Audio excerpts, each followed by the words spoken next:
wanna hate this, I'll always show up and make a statement. I don't ever slow up, no I don't take shit. I got no love for the fakeness. If you wanna play tough and wanna hate this, I'll always show up and make a statement. Everything I do so instinctive and so passionate. Every word I move so descriptive like an adjective. I got a vendetta against people who patented being negative when you should be getting after it. I got facts over tracks, this and that, spitting slow, spitting fast. I could roast, I could gas, think I'm okay at last, but I don't know if that can erase all the past. And the pettiness, a reflection of the emptiness. Hilarious, you think you're worth my time, you're delirious. Mysterious, because you hide behind a fake exterior. Inferior, you know I'll always be a bit superior. Get off of me, this ain't no humble brag. I want you to hear words, you can say them back. I want you to feel free from the chains at last, and to believe in what you got, it was built to last, yeah. Now that I've been put through hell, I never got anyone's help. I had to do it all myself. I don't ever slow up, no I don't take shit. I got no love for the fakeness. If you wanna play tough and wanna hate this, I'll always show up and make a statement. I don't ever slow up, no I don't take shit. I got no love for the fakeness. If you wanna play tough and wanna hate this, I'll always show up and make a statement. Gonna learn the consequence of being incompetent. Mental health is confidence, dreams and some honestness. I'm not here to save the day, that's for you to take away. I could play a million mind games, but instead of say something not illogical, something that is topical. Rub it on and watch it go, make yourself unstoppable. Dreams are irresponsible, but they're always possible. If you just believe, you could be so remarkable. Thoughts in my head, a collage and they spread. I'll be great one day, going off of my meds. No, I'm not giving up, no, I'm not giving in. I will make it to the top, taking off in the wind. I gotta make it, I'm saving every day to taste it. I'm patient, but my mind, it can hardly take it. I'm chasing a dream that I've had for several ages. A vacant, modern kingdom for the taking. Now that I've been put through hell, I never got anyone's help. I had to do it all myself. I don't ever slow up, no I don't take shit. I got no love for the fakeness. If you wanna play tough and wanna hate this, I'll always show up and make a statement. I don't ever slow up, no I don't take shit. I got no love for the fakeness. If you wanna play tough and wanna hate this, I'll always show up and make a statement. I don't ever slow up, no I don't take shit. I got no love for the fakeness. If you wanna play tough and wanna hate this, I'll always show up.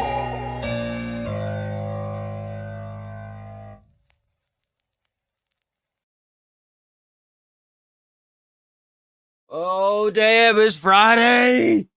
Oh, thank God it's Friday. Yeah. Oh, I'm so happy it's Friday, boy. Oh, let's get this day over with.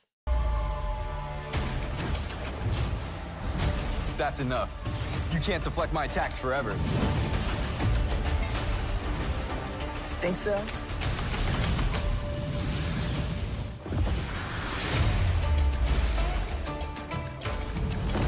How could you do this to the greatest earthbender of all time? What about Kiyoshi? Could Kiyoshi do this? Turtle ducks! Oh, they're so cute. Appa! The fuck? Look, my cabbages! Wait, did you open it, Azula? What, so we can act? Man, when did Magic the Gathering become so pussified? What the fuck happened? Kuiper? Like, the new art looks like shit. I'm looking for the Avatar. You're gonna have to be more specific. Let's try that again. Bro, ain't nobody plays these cards without them being sleeved. Nobody plays these cards without... Who made this commercial? Like, some of their cards are sleeved and some of them aren't. Anyone want to play?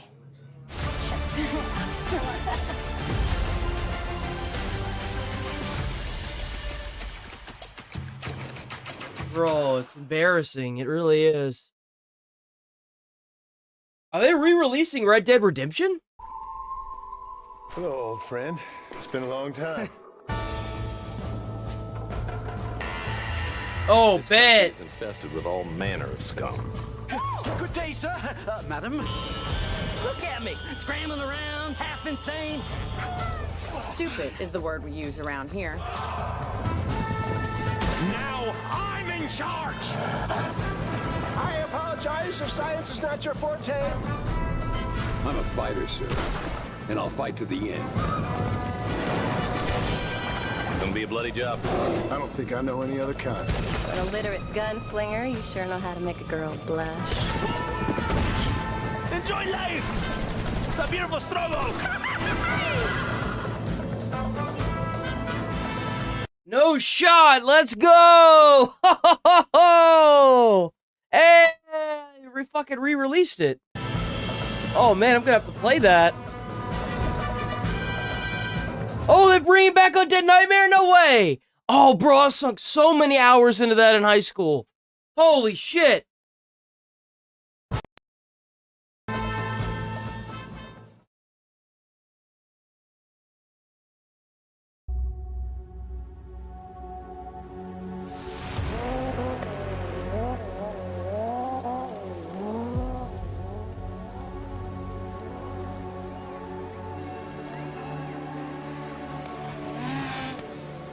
Simula Zion?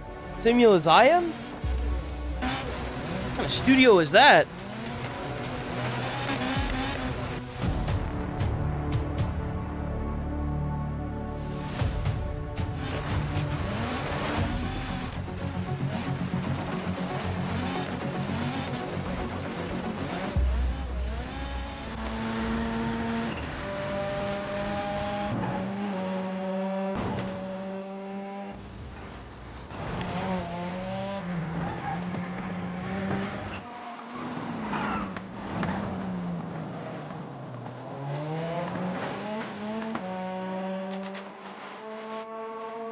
Is this it? Is this all the trailer is?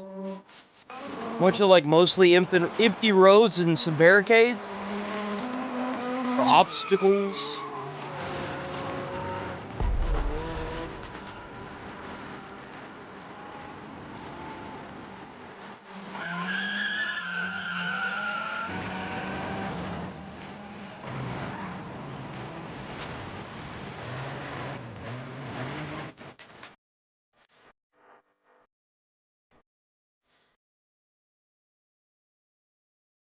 That's kind of cool.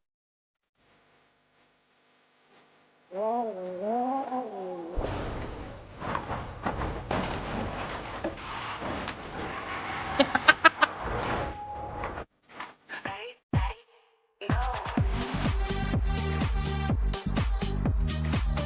alright. Oh, how's it going, Nigel? Morning. It's Friday, bro. I got off yesterday and I was able to make videos for this weekend, so all I gotta do today is make the shorts. And I'm done for the weekend, bro. I don't know what I'm gonna do this weekend. I'm thinking about getting that new Jurassic Park Evolution game and playing that, but I don't know yet. I don't know what the hell I'm gonna do. Be the bullet. Oh yeah, moving way faster. Apparently this is a really good game.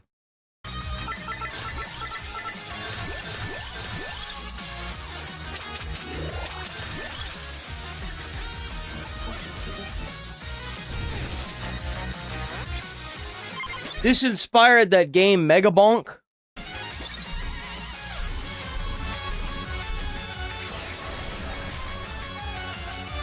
Damn, look at all those items.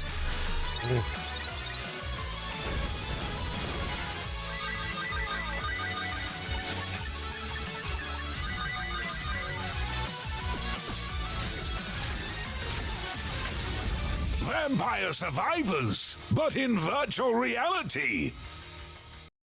That's crazy.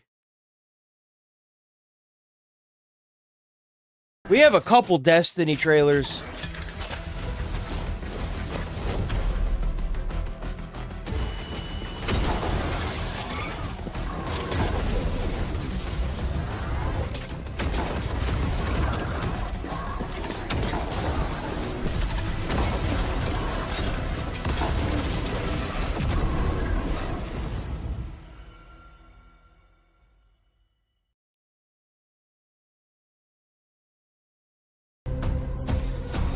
Everything you've shown me, I've made real.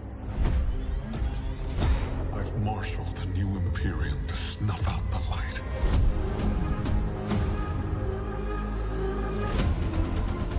My violence is yours. You know Ooh, a lightsaber, huh? give me strength.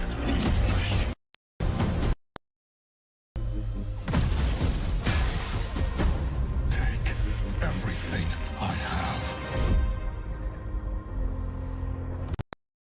I don't know about the new game.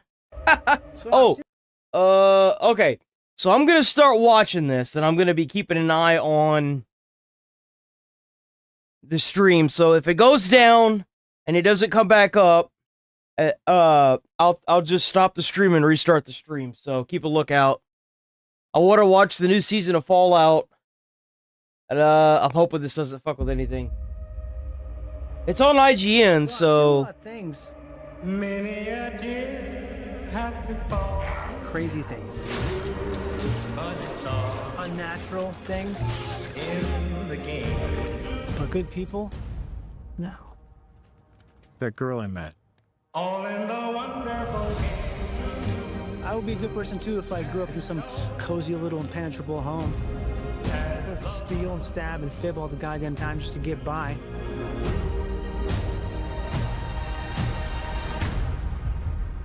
What exactly is it you plan on doing once we find your daddy? Gonna bring him to justice. So people know that how they conduct themselves matters. They don't give up hope. The stuff we fight for? bro, that's really cool that you were able to continue working even though the power went out. That's badass, bro. I'm so jealous. Story has it you used to believe in those things too. I wastelanded for 200 years. I've kept myself alive for one reason. That's crazy. I'm so jealous. To find my family. I bet that shit runs real quiet too. Bro, I'm so excited for the new season of Fallout. They better not fuck it up. Well then, you're gonna need friends. There's a war coming. Oh man, the Brotherhood! Let's go!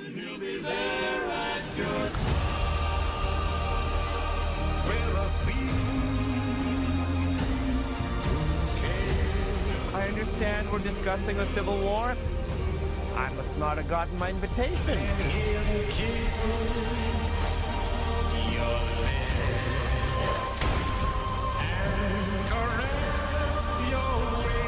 We're actually beginning to get along.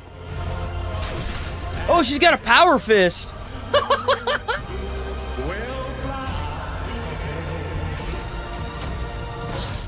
Oh! Try again.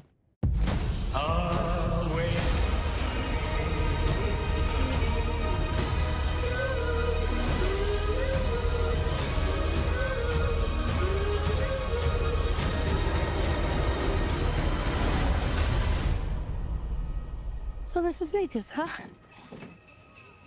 I'd ask why my dad ran into a den of monsters, but he'd probably just tell me to shut the fudge up.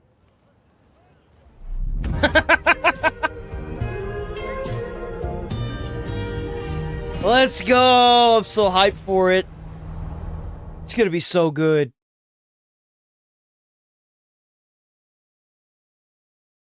If not, I'm gonna fucking riot, dude. I'm gonna riot. Oh.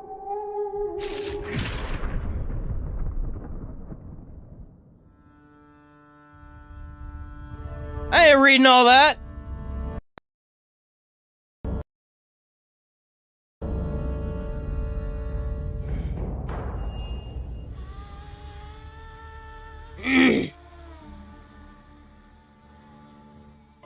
Hello, my name is Ariana Sierkiewicz, and I am one of the writers. Oh, bro, this is 28 minutes. I did not realize this was 20. Nah. Hell nah. Hell nah. Hey, did you see they're re-releasing Red Dead Redemption 2? I mean, Red Dead Redemption and the Undead Nightmare? It's coming to PS5. Bro, if you haven't played these games, if you haven't played these two games, I absolutely recommend them. These are probably my favorite games in the entire franchise. Like, hands down, my favorite games.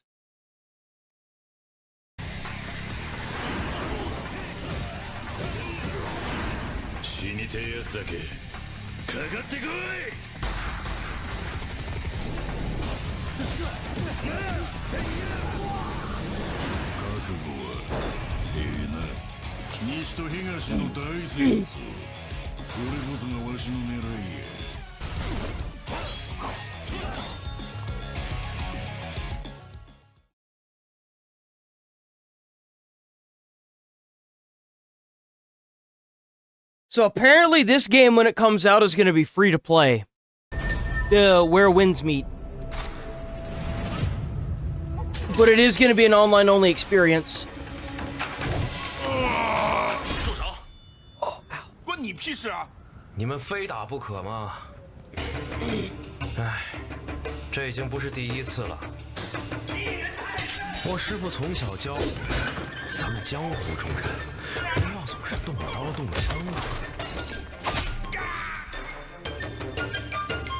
I don't know what it is.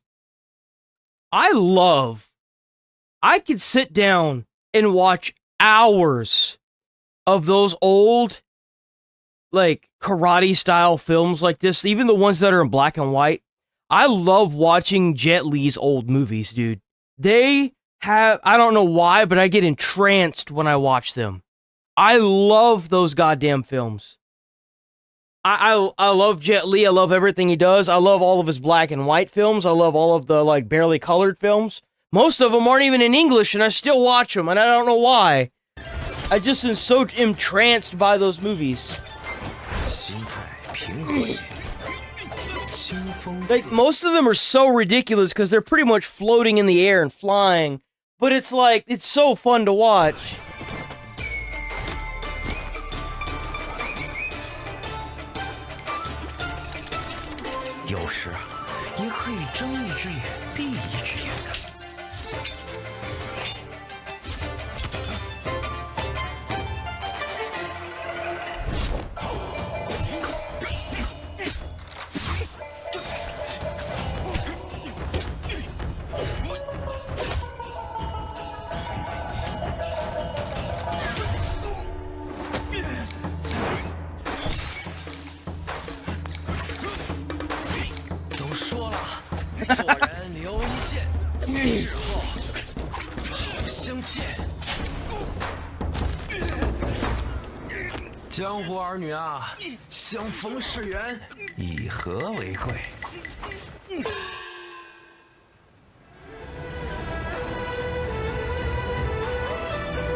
That's really cool.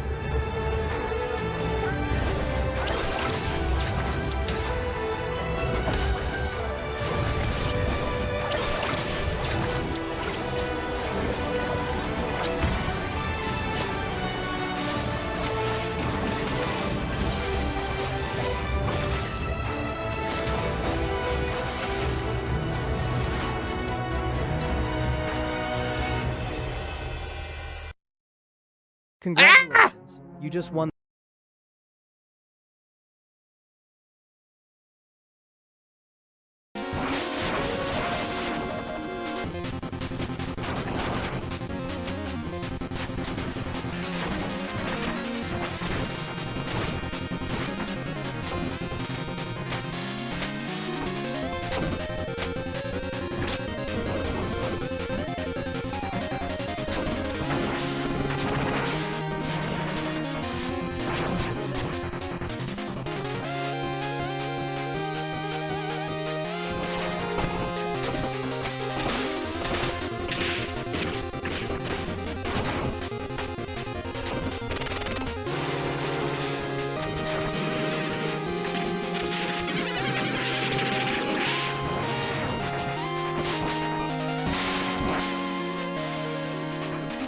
Giga Sword.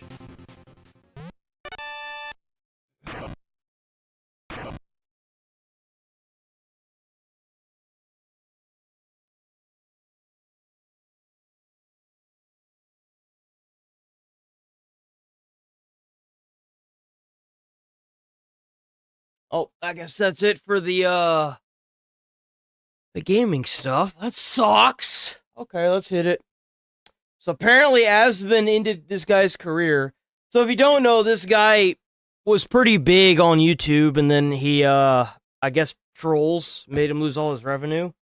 So he had to, like, beg for donations for most of his streams now, and Asvin called him out for it, and, yeah. Narrative is that DSP is a broke bum and begs all day. If you have an issue with me, come talk to me about it in person like a man. Publicly, I'm saying it to you right now. You're a bitch. So he wasn't happy about the video, I guess. How many views did this video get? 900,000 views in one day. Unless we get 50 subs by the end of tonight, don't ever ask anything of me ever again. Just sits here whining, bitching, complaining about things, wanting more, and doesn't support. So you get nothing.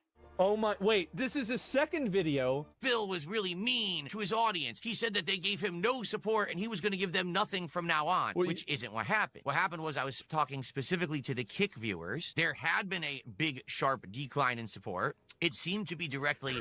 So everyone has to suffer because of the Kick viewers. How does that make any sense? Bro, you just null and voided your own argument. What do you mean? So just because the Kick viewers aren't supporting you as much, you're going to make Twitch suffer and you're going to make YouTube suffer. How does that make any sense? How's that fair to anybody?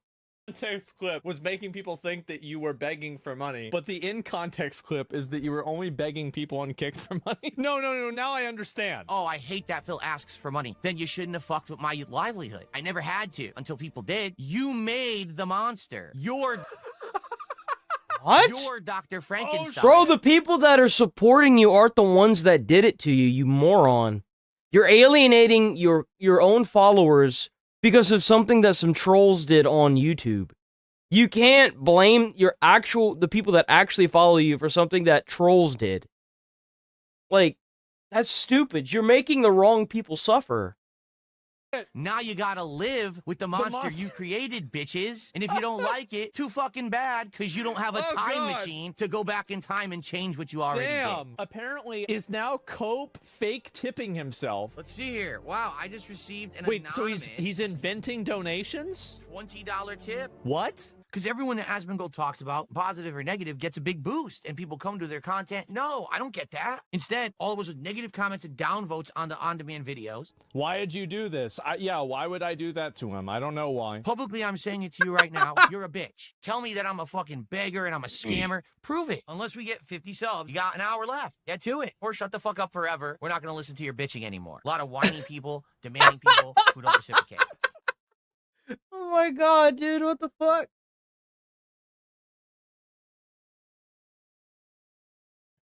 Lord have mercy. Oh, man.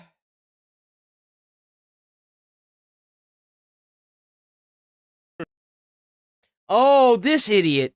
This guy was trying to say that fentanyl's not poison, but the way they put it in drugs makes it poison. Like, if you get meth and it's laced with fentanyl and you die from an overdose of fentanyl, you just got poisoned, brother.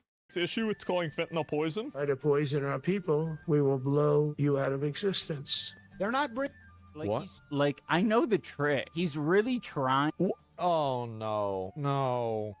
I know the trick. He's really trying to make it sound like you poison our people. It's like, yeah, when it's framed as if it's poison, when it's framed as poison, it's like, oh, okay. You know, there's a lot of Americans who are like, oh, he's protecting me. He's protecting me. Why did all the people overdose from fentanyl whenever they didn't think they're taking fentanyl? I mean, what would you call? I call that a poison. I mean, what do you mean? What a strong alpha brave defender of Americans. But then when you realize that he's just describing drugs, like, obviously. Well, yeah, fentanyl is used as a painkiller in some cases, but whenever you add it without telling somebody, you're trying to poison them. What is this? Fentanyl. This guy must have gotten some kind of fucking brain damage from boxing. What a moron. killing people, but it's not like uniquely distributed from people off the coast. Well, it's uniquely, so the reason why fentanyl's different is because there's such a small amount of it that can be deadly to somebody who doesn't have a tolerance to it. A very, very small amount of fentanyl could kill you. It can basically be like invisible almost to somebody. I don't know why. And apparently it's extremely addicting too. So like you could be getting addicted to a substance that you had no idea you were even taking. Say this, but yeah, you frame it as poison instead of drugs, and it's like, okay. Well, it's being distributed as poison. Whenever you're buying, let's say you're trying to buy Valium, remade pills, right? They don't have like the V on them or anything like that. And then you put fentanyl in the pill, it's fucking poison. And they're doing all these like bullshit projections as well. They're like, oh yeah, for every drug boat blown up, that's saving 50,000 American lives. Theoretically. It's like, shut the fuck up. Painkillers in hospital. What a fucking L take. What a loser. Exactly. Painkillers in hospital medicine. Painkillers out of hospital equals poison. Yes, but unironic. They don't give you fentanyl in the fucking hospital like that anyway. You have to meet like very specific circumstances. Like they'll even give you meth if you hit very specific circumstances. Like they can use it to, for example, get you out of not an overdose, some sort of shock that you're going through from the lack of the drug. They'll give you like micro doses of it just to make your body like fuck off. Like they can do that, but it's so rare that I don't even think that most hospitals keep stock of it anymore. What? I don't. What? Sometimes whenever I listen to iDubbbz explain his point of view with things, I genuinely think that he got CTE from boxing. Like, I hate Trump so much, I'm going to start smoking fentanyl now. That'll show him. There's a lot of criticize about the guy, but this is the stance he chooses to argue. I'm starting to believe the brain damage theory. Really strange take. Yeah, I don't know what happened, man. iDubbbz got fucked up by his wife, so you think he got CTE from his wife and not from boxing? I mean, what the not really fuck is that? It's just she fucked up his head. What the fuck is that? What the fuck? That used to be a boxer, man. Now he's just a bitch. It's the other B word. Worse than getting punched in the head. I mean, many such guys have had situations like that. It would not be the first.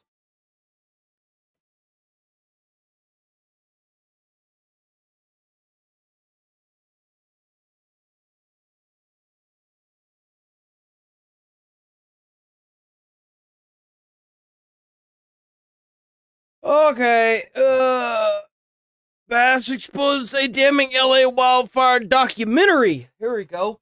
Maybe we'll get some answers as to why LA's been on fire for the past couple of years. Especially this past one. Los Angeles County is launching an investigation into... It amazes me that they're still having problems with the wildfires.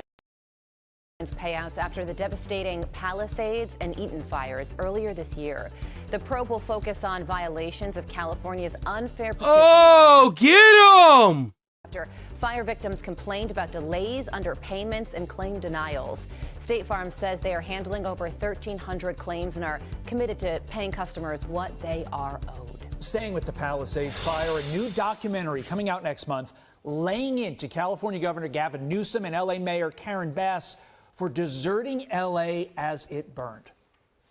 We'll see how people with power accelerated this apocalypse. It's the kind of thing what could have been if they were here quickly, and they just weren't. The whole thing just burned right to the ground with the mayor and the governor within a block.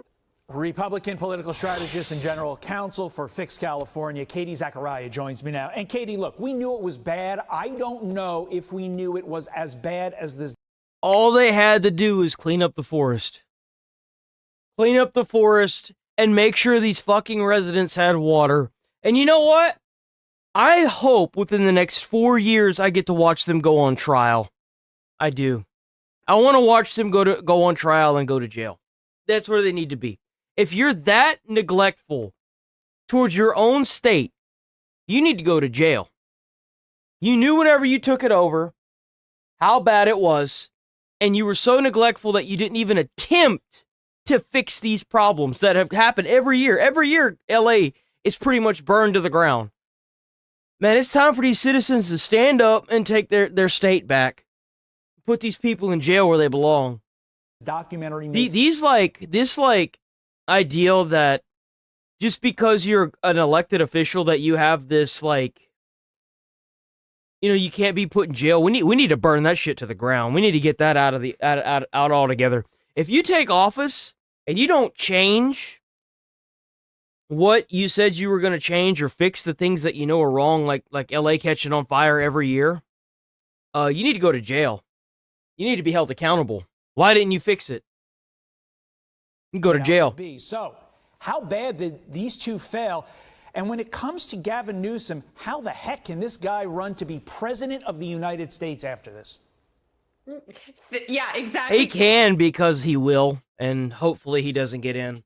It's a history of repeated injuries on Gavin Newsom's part. Look, he was warned by President Trump in 2018 that our reservoirs were low and he needed to do deforestation and brush clearance. That is exactly what has exactly what I just said. I just pulled this up this morning. I have no idea what they're even going to talk about, but I can tell from my experience as a firefighter, I knew exactly what happened here. I didn't need anyone to tell me shit. I said that the whole time I was watching LA burn to the ground. The whole time I covered it, I knew exactly what happened. Anyone with fucking eyes can see. I didn't even need to be a firefighter to understand that. If it's a fucking constant problem, fix it, fucktard. It's not complicated. In the Palisades, and as that Chase building that man was referring to that they were walking in front of is really this staple building in the middle of the Pacific Palisades that Gavin Newsom and Karen Bass are standing in front of for a photo op while it burns. They didn't have enough resources. They had a very, very low budget fire department. Gavin Newsom, Todd, decided not to Look at that. Those are fucking forest firefighters. Those are forest firefighters getting called into a structure fire. You should be fucking ashamed of yourself. Those men are not wearing the proper gear to go into that building. You should be fucking ashamed of yourself, man. Firefighters a raise. He vetoed a bipartisan bill just recently. Jesus Christ. Not just negligence. This should fall under, honestly. And it matters because the gear that you would wear to put out a fire in a forest is way lighter than that structure shit. That structure can go up to I think it's 4,000 degrees. The structure fire is hot, brother. You can't go in there with forest firefighter gear. You fucking burn up. This beyond incompetence. No, I could see it just by looking at the fucking images. Look at this. Clearly, they knew what was happening. They didn't put the proper channels in place, Todd, ahead of time. There was a hearing yesterday to investigate California's response to the Palisades fire. And one of the lead speakers was Spencer Pratt. Yes, the reality star guy. Watch this. These 12 people deserved to feel safe in their homes, but were instead lost in a fire that was the direct result of gross negligence and mismanagement by our state and our local government. We've been forced to lead our own recovery because the city won't. We need federal intervention. And they denied these people federal intervention as well. To top everything off, they denied these people federal intervention for the longest time. What a fucking joke. Seriously, what a fucking joke. This hearing was led by Rick Scott. And these are the people you want to run the country? You're fucking stupid. You shouldn't be able to vote. Scott is the senator from Florida. Where are the California senators? Right. They're not focused on fixing these problems, Todd. And these people are not getting... You know what's crazy? The last time I checked, the only reason why these useless fucks are in their seats is because the U.S. citizens need them. And whenever they fucking burn to death in their homes, where are these senators? Oh, I know. They're in their multi-million-dollar mansion pocketing all the fucking money they get from all these corporations to make these new bills that make them even more money. All this fucking insider trading. And yet we don't want to have term limits on these bitches. Man. It's to rebuild their homes. I'd imagine the 9 to 12 people that died in their homes would say otherwise now. Did their home get eviscerated? Insurance is not covering it because a lot of these people had been kicked off of insurance plan. And you know why? Because their fucking LA home gets burned down every fucking year and they can't afford it anymore. Big surprise. That's what happens when the state doesn't do its fucking job and protect its citizens. said earlier, and Woo! the California Fair Plan didn't Oh, come it into pisses me off because this is so preventable. It's not even funny how preventable this is. It's so fucking preventable. It like if you took the classes that I took to become a firefighter, you would know. You just the infuriation, just the rage that builds up inside of me whenever I see this. It sets me on fire, man. Because it's so easy to prevent. It's so fucking easy to prevent. And it's just and or only subsidizes. all they had to do is deforest and rain down some water every like month or so and make sure that these firemen have the proper gear and water that they needed to put out anything that would pop up. As long as you have enough water, whenever a fire pops up, you could kill it so quick. Gallons per minute puts out fire, and they had no water. Why didn't they have water? Or insures homes up to a certain value. And in the Pacific Palisades particularly, these home values... I guess the people that got their estates from their grandparents are just fucked now, right? Because they didn't technically have to pay for them. Great. It's a good thing they had house insurance, right? Another fucking scam. way exceed what California Fair Plan is willing to cover. So many of these people have left the area. And it's California too, so you know that shit's expensive. Some of these people lost everything. Everything. Man.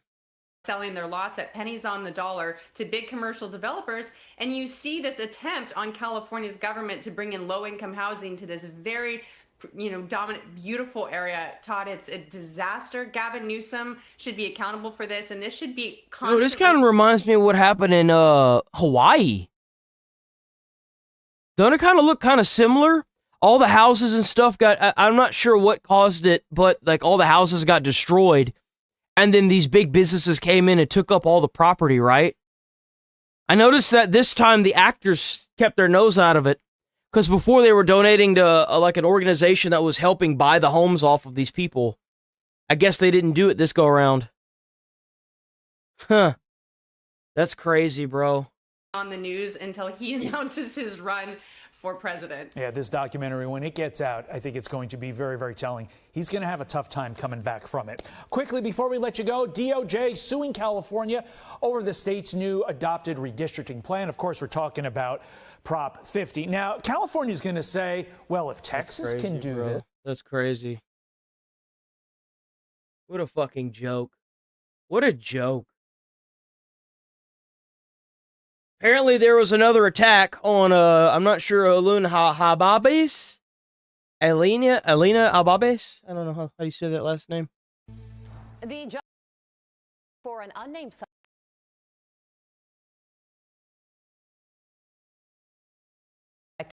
ransacking acting U.S. Attorney for the District of New Jersey, Alina Habba's office on Wednesday night. Shanley Painter here with all the details. Shanley. Hey guys, so acting U.S. Attorney in New Jersey, Alina Habba, says despite the alleged attack, she is undeterred in her work. She posted this on X, quote, "I will not be intimidated by radical lunatics for doing my job." Authorities are seeking a man who brought a bat to Habba's Newark, New Jersey office, which is also the home of a federal immigration court. The New York Times reporting that the man was barred by security from entering with the bat, and when he returned without it, he was allowed to enter. Then he proceeded to the floor where Habba's office is located and began screaming incoherently. In a social media post, Attorney General Pam Bondi Why did security let the guy go through? He could have had a concealed weapon. Why the fuck would they let that guy go through? Are you crazy? confirmed the individual destroyed property in Habba's office before he fled the scene and said Habba was not harmed, but she vowed to find the suspect and bring him to justice. What we can say is we are finding these people. We are arresting. Trump needs to get rid of Pam Bondi. She's fucking useless. I'm sorry. She fucked everything up whenever she didn't release the Epstein files. Release the files, bitch. Shut the fuck up. No one's gonna listen to you until you do. Because all you are is talk. Trump needs to get rid of her. Them and we are charging them. They will go to prison for as long as you haven't done jack shit since you've been in office, lady. You need to go. You've been a talker. You can talk. You're real good at defense, but you ain't so good at following through with stuff. Can send them. We know who did this to Alina Habba. I saw the video. It's chilling.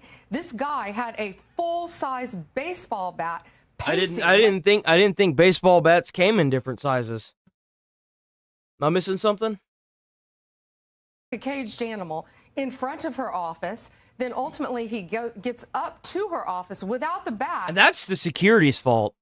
If you knew somebody was there before with a baseball bat and you let them through, you're fucking stupid.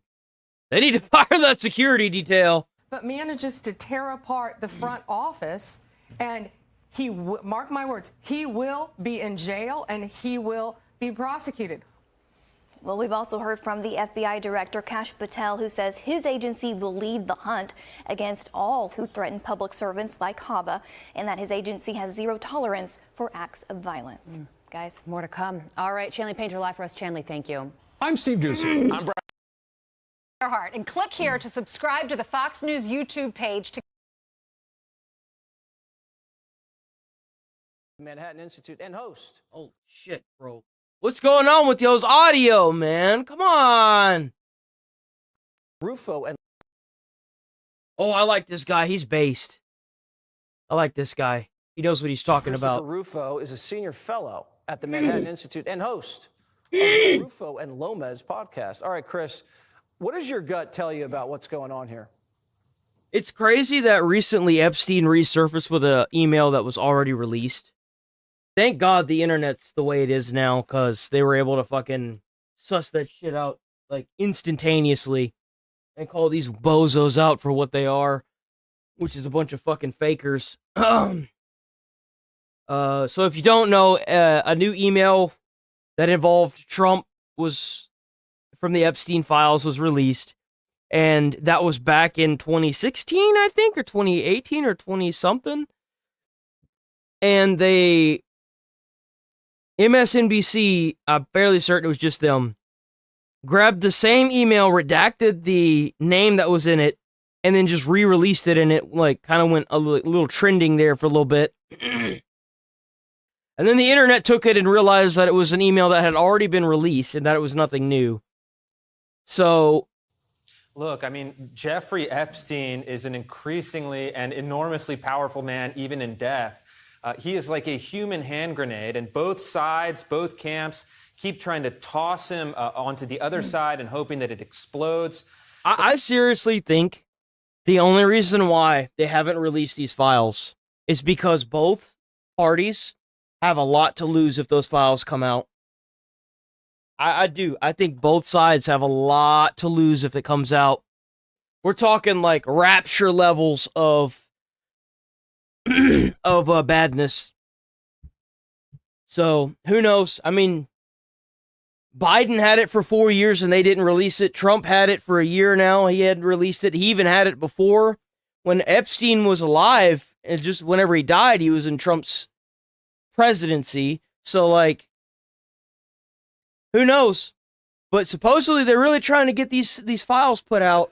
Again and again, the evidence suggests that while Trump did know Epstein, he did party with Epstein on occasion, he wasn't involved in any of Epstein's crimes. And in fact, when he figured out what was going on, he banned Epstein from his Mar-a-Lago club and resort. And so the president, I think, had successfully established boundaries, and the Dems are just trying to agitate against him and trying to use whatever bits and pieces from these documents to get the president. But look, the president has been through a lot. He's been indicted, he's been arrested, he's been mugshotted, he's been shot through the ear. A couple of misrepresented snippets from these emails is not going to result in much. How do you think the Republican Party's handling the Epstein situation? Not well. Anything... Hold on. Oh, my footage is... Anything that doesn't involve them releasing these files is not handled well. I think the Republican Party, in part, has taken the bait, and there's this scrambling about the various bills and the court hearings. It's so convoluted, it's given the Democrats an opportunity to demagogue against it. But I think overall, the best policy is one of transparency. The more documents can be revealed, the maximum amount the courts can let loose to the public, I think that's better. And I think the evidence should, wherever it falls, The evidence thus far suggests that Trump had no involvement in the Epstein crimes. But I think certainly some very powerful people from all political persuasions and business and politics and academia and science are trying to keep these documents out of the public eye. Of course. You know what's crazy? Is I bet, so hear me out on this. This is my theory. I bet that if either side, Republican or Democrat, releases those documents, they're going to be so heavily redacted, you're not even going to be able to tell what the fuck is going on half the time. I bet if they release those documents redacted, there's going to be a foreign government like China, Russia, or Islam that's going to release the full document. Bet. Just to destabilize the U.S. I bet. I guarantee you there is a foreign government that has these documents. Completely unredacted. Guarantee you.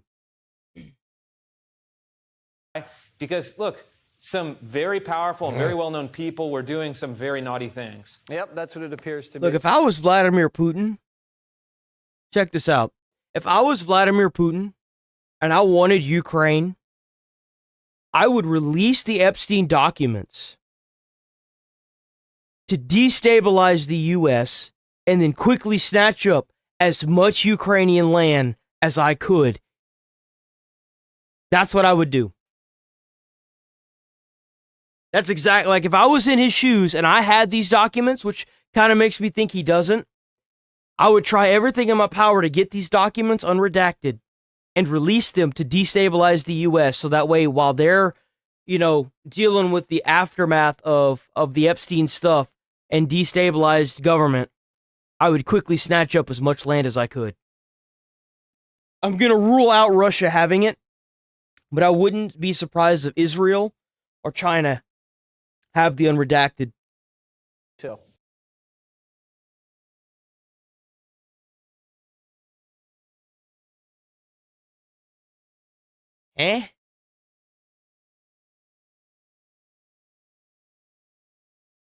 Carly, using an app to book your next dinner. Instead, a new report claims that OpenTable is spying on its users and, quote, compiling personal information on Damn, guests it's a VPN. restaurants, from wine preferences to whether they cancel a same-day reservation. Report goes on to say that this allows eateries to save preferred seating or cancel your reservation altogether. Former White House That's crazy. Chief Information Officer Teresa Payton joins me now. Teresa, great to see you here in person. Does this concern you, or is the privacy cost here of, hey, I like Chardonnay, worth the convenience of going to your phone and making a resi? I think that's an individual decision. Who the fuck says that?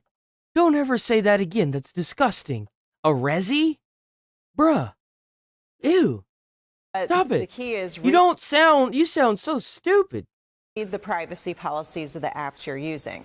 So if you like the convenience of OpenTable, just understand that they might be sharing things about you. It may or may not be anonymized. And you have to decide at the risk versus reward. That's crazy. Fuck that.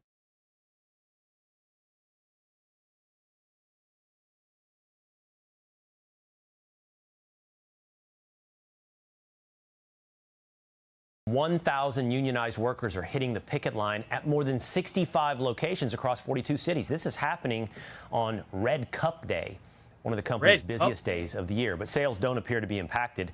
A Starbucks spokesperson saying, in part, quote, based on what we've seen this morning, we're on track to exceed our sales expectations across company-operated coffee houses in North America. Now, employees are upset after the latest contract talks stalled.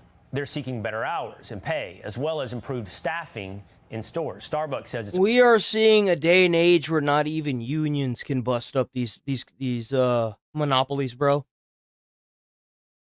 Like, I understand where they're coming from. They want more money, and they want better hours.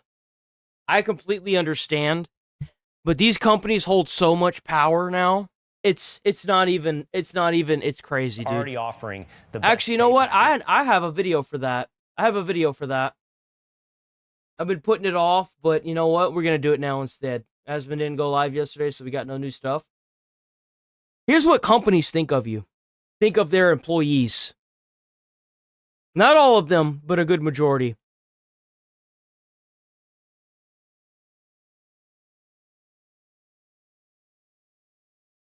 Where's it at? You take it down?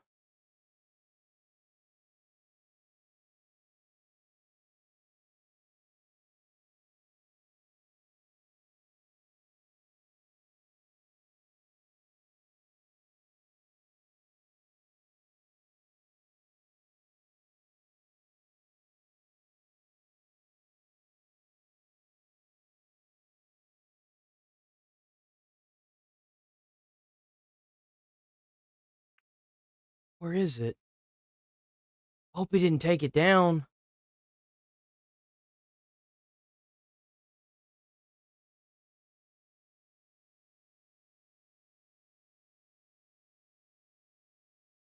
Crash and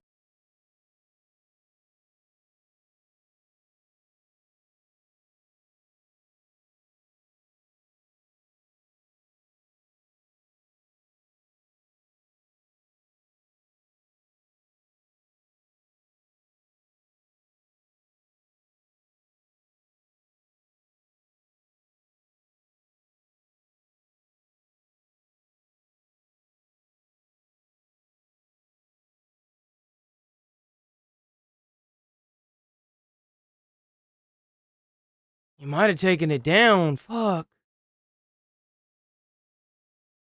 He definitely took it down.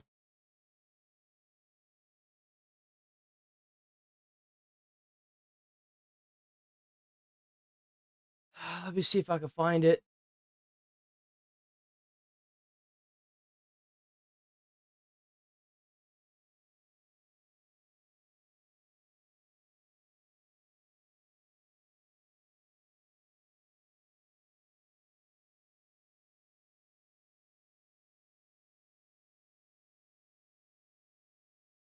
Nah, I guess he took it down. I wonder why he took it down. It had something to do with, like, business.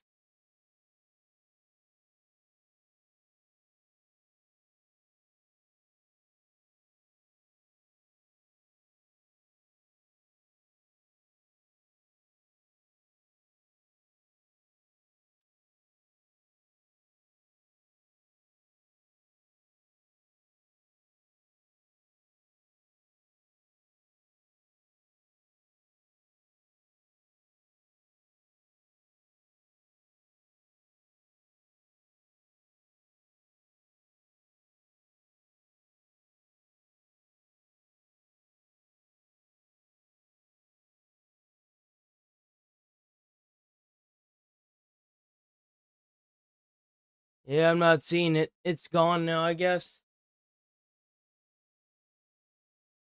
Oh well. Watch this instead. The Amy Schumer story. She was once hailed as the queen of comedy by, like, who? I don't even know who the fuck this lady is. Like other fat chicks? Amy Schumer. If ever there was a celebrity destined for a crash and burn episode, it was her. Yeah. Just a few years ago, she was one of the most popular female comedians of all time, with a totally astroturfed. Nobody ever really liked her. I don't know why she was in anything. string of successful stand-up tours, movie deals, Netflix specials, endorsements, Forning magazine articles, and all the... I don't really like these comedians that are like, they're slapstick. A lot of big chunky women do it. It's like slapstick comedy. I don't think it's funny. It just is cringy to me. It always has been. apparatus of the Hollywood industrial complex behind her. A Maybe woman it's who for was not only girls. theoretically funny and a box office draw, but theoretically funny. An outspoken feminist and activist who somehow managed to position herself behind every major trend and movement that looked to be gaining traction. Yeah. But it turns out that Amy Schumer's towering empire was built on a shaky foundation of stolen material, questionable talent, high-profile controversies, a massively inflated ego, box office flops, and extremely shitty personal conducts. And eventually... Really? I didn't know any of that. I just That's didn't think crazy. She was funny. all came crashing down in the kind of slow-motion train wreck that was less a spectacular implosion and more like so death she by a steals her thousand jokes. cuts. So join me, your humble drinker, as we explore Crash and Burn, the Amy Schumer story. Schumer was born in 1981 in New York's Upper East Side, the daughter of wealthy Jewish and Protestant parents. Big fucking surprise. Another fucking Nepo baby gets into movies. Who'd have thought? Her dad ran a successful furniture business, and the family enjoyed a pretty cushy life for much of Amy's childhood. The good times weren't to last, though. The business eventually went bankrupt when she was 9, and her parents divorced a couple of years later. Oh wow, another troubled celebrity whose parents divorced at a young age. What are the odds, eh? Pretty fucking good. Anyway, Amy soon discovered an interest in the performing arts and ended up studying theatre Oh my god, it's another theater child. college before eventually drifting into comedy. By the mid-2000s, It's kind of a given whenever you're an actor, if a anything. regular on the New York stand-up circuit, and in 2007, she made it to 4th place on the reality show Last Comic Standing, where she... Starbucks is too expensive to go and get coffee from, dude. I'm sorry. Like, you're fucking stupid if you're going to get Starbucks every day. $8 for a coffee? You're fucking nuts. You could spend $13 at the store to get an entire canister. Like, you're crazy. With their mixture of dark, raunchy humor and ironic self-reflection. Positioned as a young up-and-coming talent... I think that that's one of the things, is that for a while in the 2000s and the 2010s, a lot of comedy was just like kind of self-depreciation, and people really liked it. But I think that people went too far with it, and it just kind of got to be weird. And I think that in general now it's not as appealing as it used to It be. never was appealing. People went and saw it because they had more money to throw around. That's what a lot of these fucking people really don't understand, is that back then it didn't really matter in the 2010 era because people had money to just throw around. But as everything has gotten more and more expensive over the past 15 years, no one has the kind of money to just throw around like that if you're a blue-collar person, or if you're working like a normal 9-to-5 job. Like, everything costs more. So like these movies that you would naturally draw in a lot of people, well, the people that would have naturally been drawn in order to make the same amount of money, they're having to work triple the amount of hours. So they don't have any time. You either, like, it was a balance from what I understand in the 2010 era, where you had enough money and you had enough time off. It was a balance. Now you have to work triple the amount of hours just to make roughly about the same amount because of the inflation that these big corporations have magically come up with. It started to get corny. With a sharp edge, she was soon booking guest roles in shows like 30 Rock, Curb Your Enthusiasm, and Girls, but Amy had her sights set on bigger things. Her 2012 comedy special, Mostly Sex Stuff, was what really put her on the map as a major player. That's what I always like. That was always my viewpoint about it, is that every time that I would listen to one of her jokes, it would be like some crude joke about vaginas or something like that. And I'm thinking to myself, like, I'm a guy, like, I don't think I'm the target audience for this. Like, I don't want to see this. It's just, like, weird. Basically set the tone for her entire sense of humor going forward. Crude, dark, self-deprecating, and weirdly obsessed with the workings of her own body. Oh my goodness, a female comedian whose entire act revolves around sex and dating. Whatever will they think of next? I mean, personally, watching an out-of-shape 30-something New Yorker spending 2 hours talking about what her vagina looks and smells like sounds about as funny as a cancer diagnosis, but each to their own, I guess. Comedy truly is subjective, and somehow hers was working big time. Amy was soon being positioned as the next big thing, more edgy and daring than her contemporaries, willing I don't know why anybody thought this was ever edgy. It was so boring. to push boundaries and make fun of herself. And well, it probably because in 15 years ago, it was unheard of to hear women talk about pooping, and it's like now women are like just as dirty as men when it comes to like shit talking. So like that's why she kind of fell off, is when you try to normalize something that's not normal and then it becomes normalized. Well, guess what? Your relevancy falls off because it's no longer a thing. Pretty soon, she made the transition from guest star to movie star. Oh, wow. 2015's Trainwreck, where she played a drunken, promiscuous party girl that was basically just a toned-down version of herself, was I was about to say. well received by critics and went on to make $140 million at the box office against a $35 million budget. By now, Amy was riding high with a string of successful comedy shows, TV appearances, favorable news coverage, and We need to step away from this mentality that the actor writes the script. If something's written really good, it doesn't mean that the actor is like.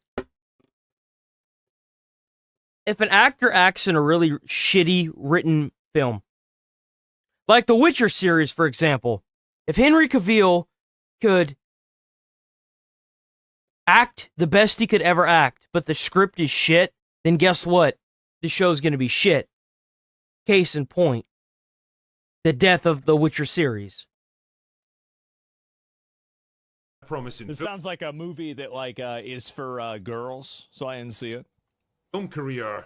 What could possibly go wrong? Well, quite a lot as it turned out. The warning signs were there as early as 2011 during the roast of Charlie Sheen, where she made her joke about the recent death of Ryan Dunn in front of his best friend Steve-O, and well, it didn't exactly go down like she hoped. And I know you must have been thinking it could have been me, and I know we were all thinking, why wasn't it? Jesus Christ, if even Steve-O doesn't see the funny side, you know you fucked up. But okay. Yeah, it's Steve-O, man. You didn't make Steve-O laugh? That's rough. What a piece of shit. Okay, fine. Every comedian has an off day, I guess. Yeah, it could be weird, but Her first real mistake was one that many celebrities have fallen victim to over the years. Politics. She'd always been outspoken about her political views, but during the 2016 presidential race, she really kicked... Let me guess, she liked Hillary Clinton. Let me take a bet. She was a Hillary Clinton fan? into high gear. At a show in Tampa... That should have been the biggest indicator for all these people that were hoping for Hillary. That should be the biggest indicator. When you got the most rich and powerful people, like all these movie stars trying to advocate for one side, that's a huge red flag right there. That should be an immediate indicator right there. Florida, Amy decided to take a break from talking about her vagina to go on an extended rant about how much she hated the Orange Man and how... Oh, Donald. Getting... crashing out over Donald. Women, right? What are you gonna do? Everyone needed... You know, they tried everything in their power to burn down Donald. Everything in their power. They even tried putting this man up for I think it was 30 or something crazy ass felonies. They tried everything in their damn power to put this man under. To vote for Hillary Clinton instead because she said so, prompting boos from the audience and causing hundreds of people to walk out. It was just cool to hear one guy who doesn't seem like a psychopath, why he would want to vote for that orange. Oh, people are getting up. Assaulting. Oh, people are getting up and walking out. It's a bold strategy, Cotton. Let's see if it pays off for him. Fucking hell, Well, man. I think there's a bunch of other fat, upper middle class women that think this is hilarious. I bet, that's really, the thing is that there's a huge audience for that kind of stuff. There's so many of them. I watched those ICE counter protests, and I see a lot of Amy Schumer fans in the audience. Let me just tell you that. So it's really not that much of a fucking niche opinion. But at the same time, if you want to make movies and you want to sell movies, you're going to have a problem doing it. If you're in politics. That's what a lot of movie people don't understand. Is politics is the death of your movie making career right there. You got to stay out of politics. You have to. All these opinions. You do. And it doesn't even matter if you feel like you're on the right or the wrong side. It doesn't matter whenever the political opinion shifts like it does every 4 years. It won't matter. Stay out of politics. You're bound to fail. That's why you have somebody like Tom Cruise. What does Tom Cruise believe You in? notice that after all these movie people came forward and talked about supporting a political opponent, how they dipped out of the movie industry for 4 or 5 years whenever that person lost. That's why. Because they know that they're about to get a lot of flack for it. So they got to go on cooldown. Besides Scientology.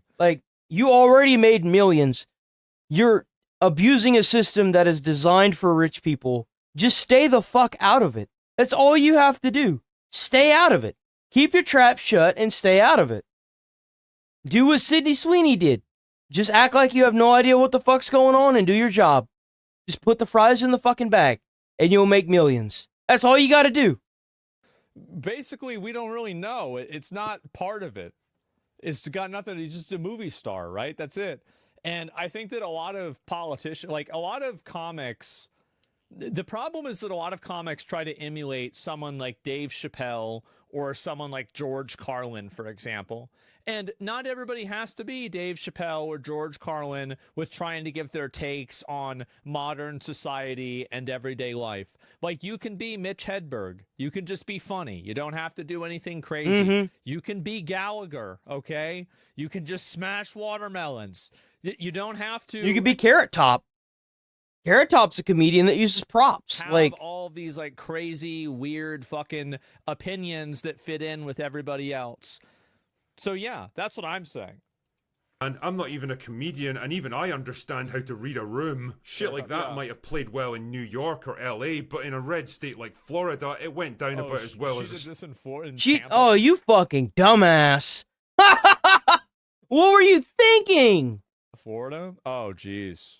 Stripper at a funeral. You might as well have come down to Texas and done that. Not only had she waded into the middle of the most divisive election in living memory and alienated half her audience in the process, but the cracks were beginning to show in her comedy armor as well. People were beginning to notice that there wasn't a whole lot of variety in her comedy shows. Every one of them was just her talking about getting blackout drunk, sleeping with lots of guys, going on awkward dates, and how disgusting she found her own body. Isn't it crazy how... It's like you have this girl is like the... She's like the musical Wario version of Taylor Swift. It's kind of the same thing, right?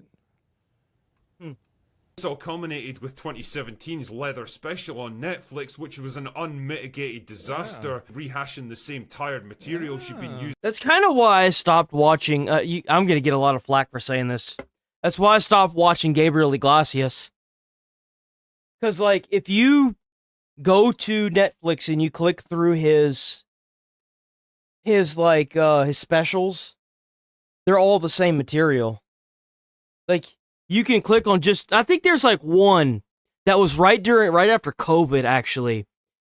And it's the same thing with Jeff Dunham. They're all the same, like, acts. Because, like, when you tour the country, you might as well just do the same thing over and over again. But that's the problem, is, like, it's literally the same act over and over and over again. Like, you don't need 20 specials of the same jokes because... And let me tell you why. It's because if you watch one, you watch them all. You're better off waiting until he comes out with new material and then recording that and putting that on Netflix. For years, horribly delivered with no sense of timing or enthusiasm, and getting brutal reviews from audiences and critics. Blacking out, blacked out, blacked out. My pussies, my pussy, my pussy, my pussy, blacked out, pussy. Yes. Right? The complaints and backlash against her were mounting, but weirdly, for someone who made a career out of self-deprecating humour, Amy turned out to be surprisingly thin-skinned when it came to criticism directed at her. You might think I bet. This would have been a good opportunity to reflect. It's crazy that, like, you set up an audience of people that you set up because of self-deprecating, meaning, like, slapstick mostly, like, kind of like what the Three Stooges were doing. Of, like, hurting yourself or talking shit about yourself. And then you're surprised when people talk shit about you and say these things about you. Big surprise. On her creative choices and maybe change course a little, but nope, her ego just wouldn't allow for it. Her standard response was to... See, people didn't like Bill Murray at the beginning of him being on Saturday Night Live. My dad told me that nobody liked him, and then he won him over. And it's like, that's what you have to do. You're not always going to have everybody like you right from the beginning. You got to win people over sometimes. That's the way it is. Never liked her? Ooh. dismiss her critics as haters, misogynists and right-wing chuds who just couldn't handle her political views, instead of acknowledging that maybe her act was becoming... The alt-right trolls or anyone who reported that viewers aren't happy with my special, it would have been cool if you did a moment of research before posting. The alt-right trolls attack everything I do. Well, Jesus.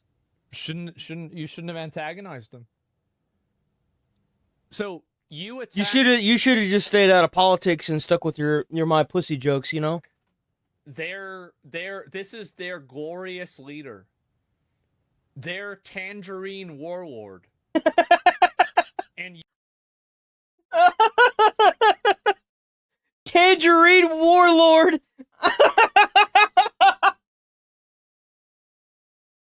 Bro, he did not just describe Trump as a tangerine warlord. You go and take a shot at him. And now I'm so taking that shit. That's it. How do you do that? Oh my god, that suits Trump, bro. That's Here good. She rated with a party of, oh geez, 9-11 viewers? Wow. That's Kirsty. That's great. Yeah, good for you. Size? More like chunk. Sized women in media, Glamour magazine rewarded her by including her in their Chic at Any Size article, which caused her to get all pissy at the implication she was overweight. I think there's, what does it say? What does she say? I think there's nothing wrong with being plus size. Beautiful, healthy women. But you're not healthy, you're overweight. That's an implication that you're not healthy. Size is considered size 16 in America. Oh, what do you mean plus size is size 16? How much does a woman... He's asking Super Grok. An average height weigh on average if she wears a size 16? 170 pounds? Damn. At 5'4"?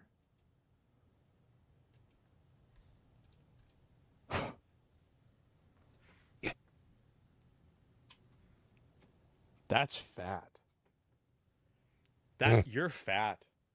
Yeah. I'm sorry, but you're fat. Like that's the way it is. I mean, I don't know really what you want me to say. You're fat. Like, I mean, damn. There. Hey, there's nothing wrong with being plus-sized. In fact, it should be celebrated. No, it But don't shouldn't be. ever call me that. It all just painted... That's the thing, yeah. Lizzo's so beautiful. She's so attractive. You look like Lizzo. Fuck you. You're getting blocked. I hate you. Yeah. Yeah. You're really trying to play those games, bro. Like, what are they doing? The impression of a prickly, arrogant, egotistical celebrity who... She does seem like, the way she looks like she's prickly. She looks like one of those, she kind of reminds me of Ellen a little bit. Moved from her self-deprecating comedy persona. Worse was soon to come, though, when it was revealed that a lot of the jokes from her comedy routines seemed to have been plagiarized from other comedians like Tammy Pescatelli. Damn. No shot. Kathleen Madigan, Wendy Liebman, and Patrice O'Neill, amongst others. Before you could say talentless hack, YouTube was awash with compilation videos showing Amy's jokes and comedy skits, and the material they seem to have been, inspired by. This is one of... I feel like there are always going to be cases where people, like, a lot of people tell some similar jokes, because, I mean, if you're making an observation about something, a lot of people end up saying the same thing. Like, I remember whenever X added videos, and I said, oh, what are they going to call them? X videos? And, like, everybody said this. It's not like you didn't need to steal the joke. It was just obvious. Like, it's an obvious joke. But some of them, the thing is that it's kind of like what I said before about wasn't working now. Public opinion was shifting rapidly. The magazine articles that used to fawn over her were now openly critical of her career and questioning her decline in popularity. All wasn't well on the movie front either. And this is another factor, is that she used to be relatively conventionally attractive, and then she gained more weight and got older. What's crazy is, like, you could stay the same weight as a woman and as a man too. But as you get older, even if you stay the same weight, it still affects your body more and more heavily as you get older. Gained a bit of weight, and she stopped being conventionally attractive. And again, I don't think that. I mean, she's not like super hot. She looks like a fucking Karen right here. Conventionally attractive, right? She was. Yeah. If she lost 50 pounds, she'd be funny again. Exactly. So it's the opposite. So well, the thing is in order for her to do that, she'd have to suck up her pride and realize that it's not the way she wants it to be, and she's not going to do that. So. Women lose weight, they become funny. When men gain weight, they become funny. That's the way it works. Her next big project, I Feel Pretty, about a fat woman who gets brain damage and is convinced she's now... So wait a minute. So she's crashing out about people calling her fat, but she plays the role of a main character that's fat?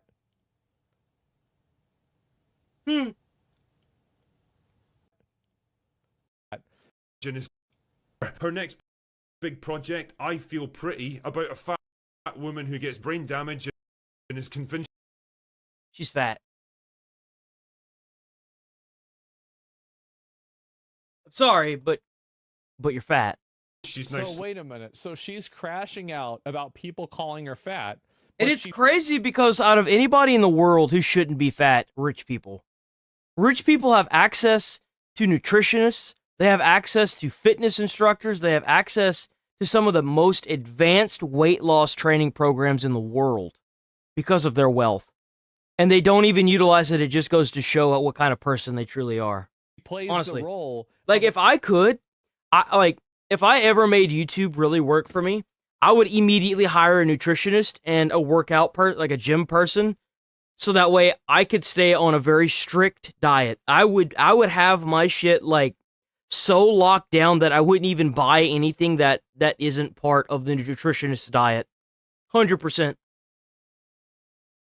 I would eat any time that they like made a time for me to eat specific foods throughout the entire week, and like what kind of food it has to be, or what kind, like if they made a specific meal for a time on a date, I would be eating that all the way through the week. Like that's what I want. I want a specific meal throughout the entire day, throughout the entire week. I don't want to eat anything that isn't on that meal plan.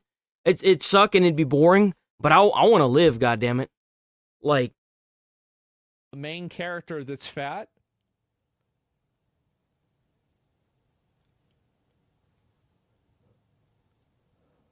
Wow. I don't know. I feel like I gotta lay down after this. Slim and attractive, fuck it, just go with it, was supposed to be a feel-good comeback that played to her self-deprecating humour, but instead provoked a storm of backlash with the unintended implication that women can only feel confident through self-delusion. The movie was That's kind of funny, I'm not gonna lie. Well? Yeah? It's kind of the truth. absolutely lambasted by critics and audiences alike, and further damaged her comedy credentials. More and more, she was beginning to look out of touch, and, well, just not that I should watch that movie. funny anymore. Then there was whoever fucking wrote that shit was based. Stuff that just made her look like a generally shitty human being, like willingly taking photos with fans on the street, only to bitch about it later on social media. Wait, what? Really? What? God, what a privilege to have. Just, yeah, I had to take a fucking photo with this fucking prick earlier. Piece of shit wanted to take a photo. Like, what the fuck? Media to make herself seem like a victim of harassment. What the fuck? fuck? Wait, what? Sleeping with a guy who was so blackout drunk that he didn't even know what was happening to him. Flip the genders for a second there and just imagine how that must look. Right? The cumulative effect of all these high... It's like the average Twitter thread about me. Profile setbacks and negative publicity was a career downturn that makes Brie Larson's look like a controlled landing. She was still bagging the occasional movie role, but usually as a supporting actor in low-budget slop. Well, the problem is that, so Amy Schumer used to be a relatively attractive woman who was a bit on the thicker side, but a lot of guys would swipe right on her. I think that they would have. I do, and you might disagree, but I think that's a factor. I think he's got a point. Yeah. Like, especially whenever she was wearing that dress, whenever she was doing that comedian stand-up. Yeah, no, I just slid right on her, yeah. So she was, even if she was a little overweight. Want to see themselves in an attractive woman. They do. And so if they feel like they can relate to an attractive woman and she's saying things that are relatable, it makes them probably feel good about themselves. Mm-hmm. But the problem is that then whenever you do get fat and you're in movies, nobody wants to watch an actual fat chick in movies. Yeah, they just don't. They don't want to see that. I mean, like, that's it. Like, I mean, you look at the difference, and I know this might seem mean, but I do think this is a legitimate thing. I do. Like, if you look at I think she's pretty. Attractive right here. Yeah, I do. I think she's pretty, and this is like one of those things where it's like she could be attractive here, but not wearing that stupid shit. Wear some actual clothing. I don't know what the fuck that is. Like, where is it? It's like before and after marriage. Really?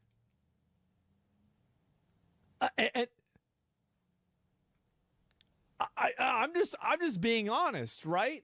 And so, like, women want to see themselves in someone that is, I think, likable and, you know, like, attractive, that people want to be. That's it. Well, that's kind of the only reason why Ellen DeGeneres took off, is because she portrayed a personality that was likable. Like, she wanted to help everybody. She wanted to be that person, that like, bro. And the thing is like, she had men and women watching her. She wasn't attractive. Ellen is not an attractive human being. I'm sorry.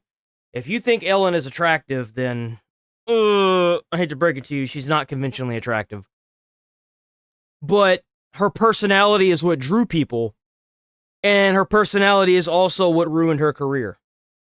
Is she married? I don't know if she's married or not, but I'm just saying that's the way it is. Seem like a victim of harassment, or openly bragging about sleeping with a guy who was so blackout drunk. It's like, I know people might not want to hear that, but like, a lot of women's popularity has to do with their appearance. It just does. It's just the way it is. You might not like it, but that's just the way it is. This is in media. It's just true in media in general. That he didn't even know what was happening to him. Flip the genders for a second. He's married to a chef? I can see it. That's a good advertisement for that restaurant. In there, and just imagine how that must look. The cumulative effect of all these high-profile setbacks and negative publicity was a career downturn that makes Brie Larson's look like a controlled landing. She was still bagging the occasional movie role, but usually as a supporting actor in low-budget slop that nobody cared about. The glory days of Trainwreck were long behind her, and she wasn't a bankable star anymore. She was still making the occasional TV show and comedy special, but the fire and momentum was long gone. The prestige of her public... Well, and I think also, like, for a while, there was, like, a popular, you know, kind of toxic millennial girl, depreciating humor, I'm such a slut mentality that I think has gone away because a lot of those women are now, like, 35 or 40 now. That's what's happened, right? Is like, you're not, you know, 28 or 23 anymore. And so it's not the same thing. Certain streamers? Well, I mean, it is. Like, the thing is, as a guy, so here's the thing, right? As a guy, it's less of a big deal, right? I mean, like, I don't, age is a barrier. Like, for example, like, it would be hard for a guy that's like my age to attract an audience of, you know, guys that are like teenagers, right? Because, you know, you're going to want to watch, like, unless you're doing like those, like that for repair. She'd gone from one of the leading voices in female comedy to a virtual pariah, disliked by audiences, distrusted by I think also it's because people, like, this is Like, there's like this stereotype that women can't be funny. And I don't really think this is true, but obviously I think that, you know, for a guy, being funny is much more important than it is for being funny as a girl. So you're probably going to have obviously more guys that are going to do that just because that's the way that we're socialized. But in a general sense, I don't really like peer celebrity who can dish it out but can't take it. There's a lot of them. Woman who founded her career on pushing boundaries but couldn't handle it when they started to push back. She was always happy to make jokes about everything and everyone around her, but in the end, the biggest joke of all was on her. Jeez. Anyway, that's all I've got for today. Go away now. Yo.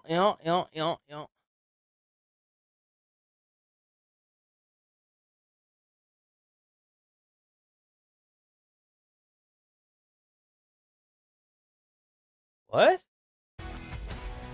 This was an hour ago. Administration taking their fight against I do really appreciate that Trump made Antifa a terrorist organization. As the State Department makes. So the Trump administration taking their fight against Antifa internationally as the State Department makes the unprecedented move to designate 4 Antifa-linked groups operating in Europe as foreign terrorist organizations. Damn. Among the likes of ISIS, Al-Qaeda, and Hezbollah. Let's bring in Ryan Morrow, a researcher in extremist groups and foreign threats. So the president's dead serious about going after Antifa. I know you feel it's about time. First off, what do you say to people who think the groups that the president has identified are just an idea? They're not formal groups. Took long enough.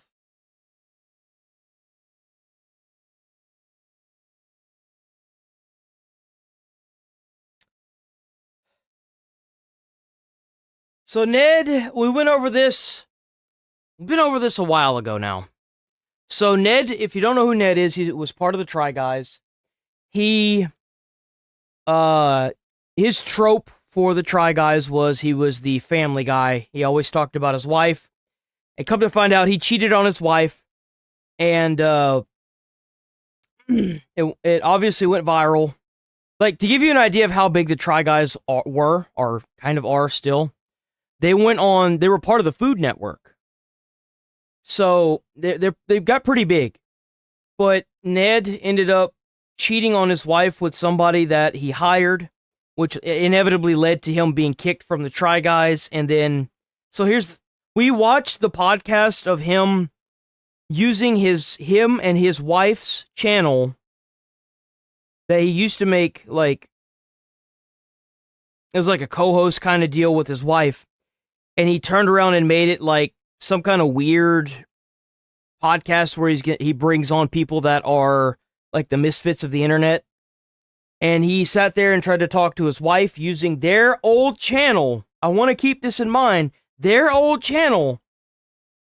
And asked her how she felt about him cheating on them. And how she pretty much laid into him and said that they're not even, like, her and Ned aren't even, like, in the same house anymore. Like, they're not even staying together. So, yeah. Let's get into it. Streaking League is my Elo's being terrorized. And apparently, the internet pretty much lit the entire thing. Why is this not working? Come on. Hold on.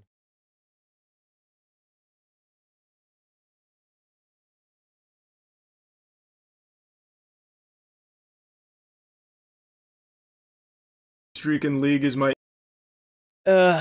He made a response video to the internet, literally blazing his video. Elo's being terrorized by criminals left unchecked on Summoner's Rift, so I'm not really in a good mood and I'm not feeling... Dog shit apology from Ned. That's not his wife in the bed, Fulmer. Joy. Can't wait. Hello.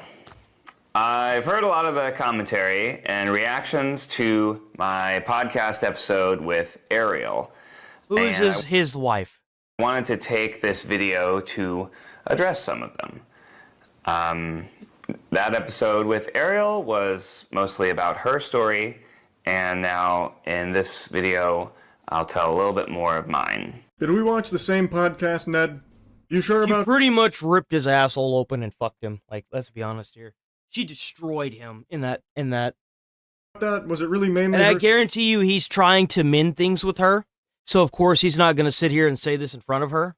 So let's see what happens Story, here. because it seemed like you were the one kind of guiding the whole conversation, that you were kind of steering the ship here, which is one of the major complaints. Not only was the whole thing a terrible idea from the get-go, bringing in the wife that you cheated on with one of your employees to just kind of talk about it in front of everybody, which is just always going to be weird to hear, just being the fly on the wall for a very uncomfortable conversation like that. But the conversation also went with you in the driver's seat, which feels like the antithesis of what it should have been with letting your wife air out everything. And if it was supposed to be therapeutic for your wife, why wasn't she the one that was kind of in charge to lead this discussion? It was you. Pull off the mask of the villain here for the Scooby-Doo episode. It's Ned Fulmer. Like, it's just, you're not even like digesting the comments that you're supposed to be addressing. There's a lot that we wanted to keep private, but some things I'll touch on today. Hey, bud. I personally think all of it should have been kept private. I agree. You don't owe the internet an explanation for what's going on after you know why? I could tell you why he's trying to owe the internet an explanation, because he's hoping that he can keep enough of these people around that are going to continue to watch him so he can make a living off of it, because he doesn't want to get a real job. That's exactly why he's doing it. Or cheating. There's no reason to invite everyone inside for all the dirty laundry and everything behind the scenes. Just keep it private. I think that probably would have been the healthiest thing for all parties involved. That's just my personal opinion on the matter, but I gotta tell you, I think a lot of people shared that sentiment, because this is something so personal and so devastating that putting it all out here in the public just doesn't make a whole lot of sense, especially when it seems like the main purpose of it was to launch your podcast. Yep. The fucking rock bottom podcast, whatever garbage that is, which, by the way, nobody's watching, Ned. First episode blew up because nobody could believe that you would actually bring on your ex-wife to discuss you cheating on her with one of your employees. That is just an unhinged idea. First, I know that it was a very painful and uncomfortable conversation to watch. I know for some of you it reopened things. For us, it felt like a necessary step to be able to move forward. We knew we would always get these sort of questions in any context online, and it felt like the only way to move forward was just to face it head on. On a podcast that you're launching? That was really the only way? No, he did it. He did it so that way he could get people to watch him. That's why. Far be it for me to question how Ariel wants to heal and move on from this. That's entirely her decision to make. But if this was a necessary step to try and address things head on, why did it have to be on your podcast that you are launching on the back of this episode that is exploring her feelings on having her whole life devastated from your unfaithfulness? That surely is not the only way. If you wanted to address everything like head on, you know, both feet planted, getting like rough and tough with it, why not just release like a joint statement or something, perhaps, if you needed this to be a public-facing thing in order to move on to, you know why? Because he wanted his podcast to do well, that's why. He could care less about what his wife thinks. He did all that so that way he could hopefully keep a podcast going and make money. Oh, clear the air of everything and rumors and whatever. It didn't need to be in an hour and a half or whatever podcast that you're starting. That just doesn't make a whole lot of sense to me, unless of course the actual motivator for it is to try and get back onto YouTube and be able to make money on the platform again. Because he is launching a product with it. As has been reported in interviews, launching the podcast with a conversation with Ariel was Ariel's idea. She's a stakeholder in the Rock Bottom podcast and this new channel, and she wants it to be successful. So that was part of the reason why, in terms of having that conversation, we did it together rather than on any other platform.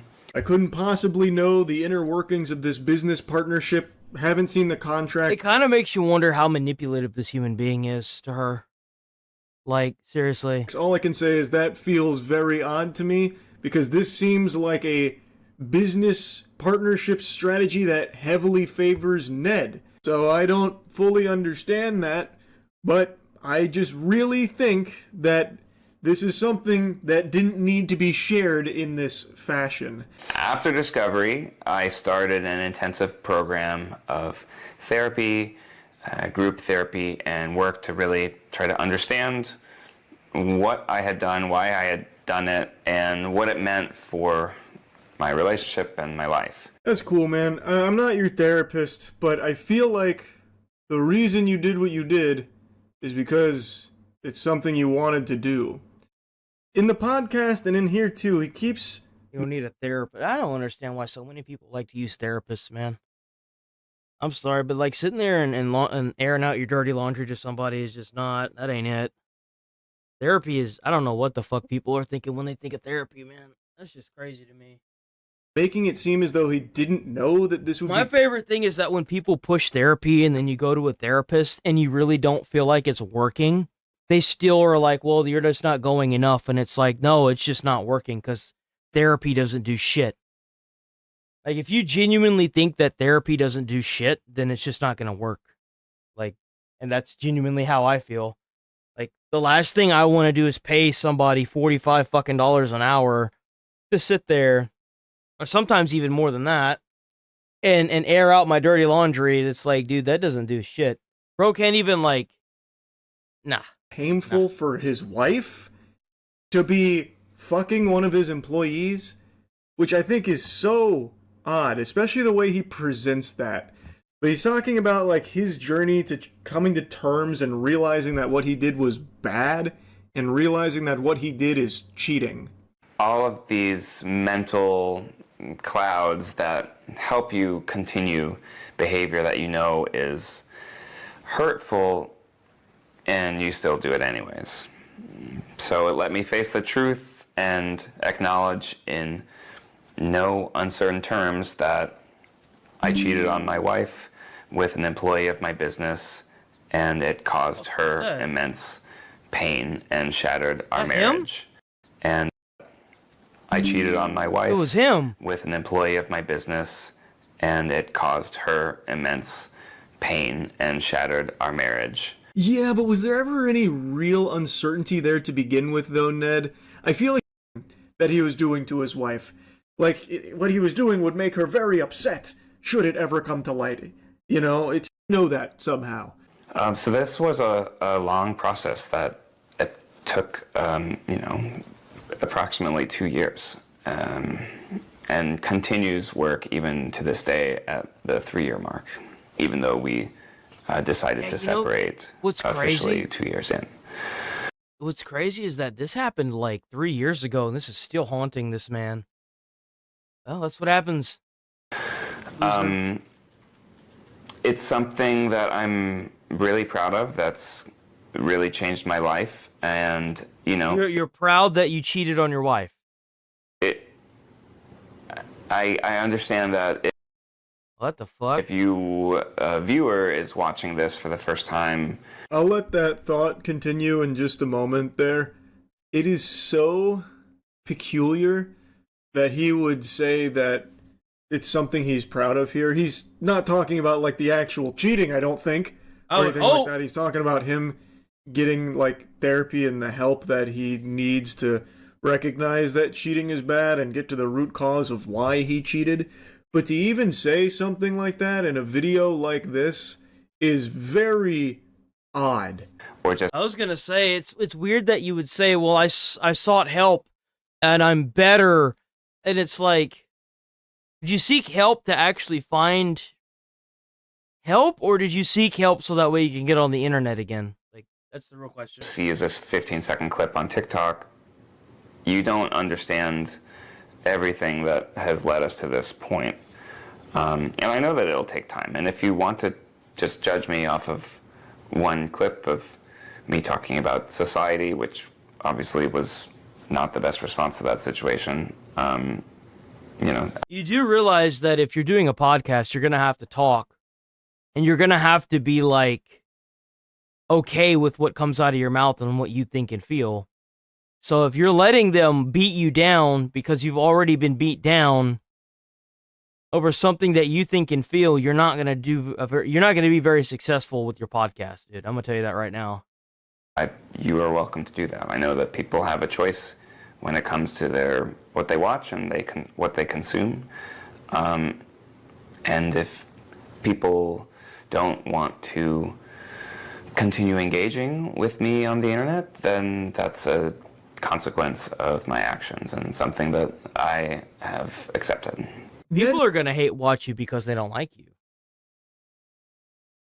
Hope that you're ready for that consequence. Frames this as though the majority of the opinions people formed on him from that podcast are just off of TikTok clips or like 15 seconds out of context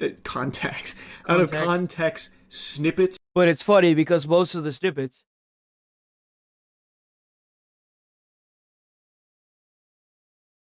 are context. So, goes to show what Ned knows, right?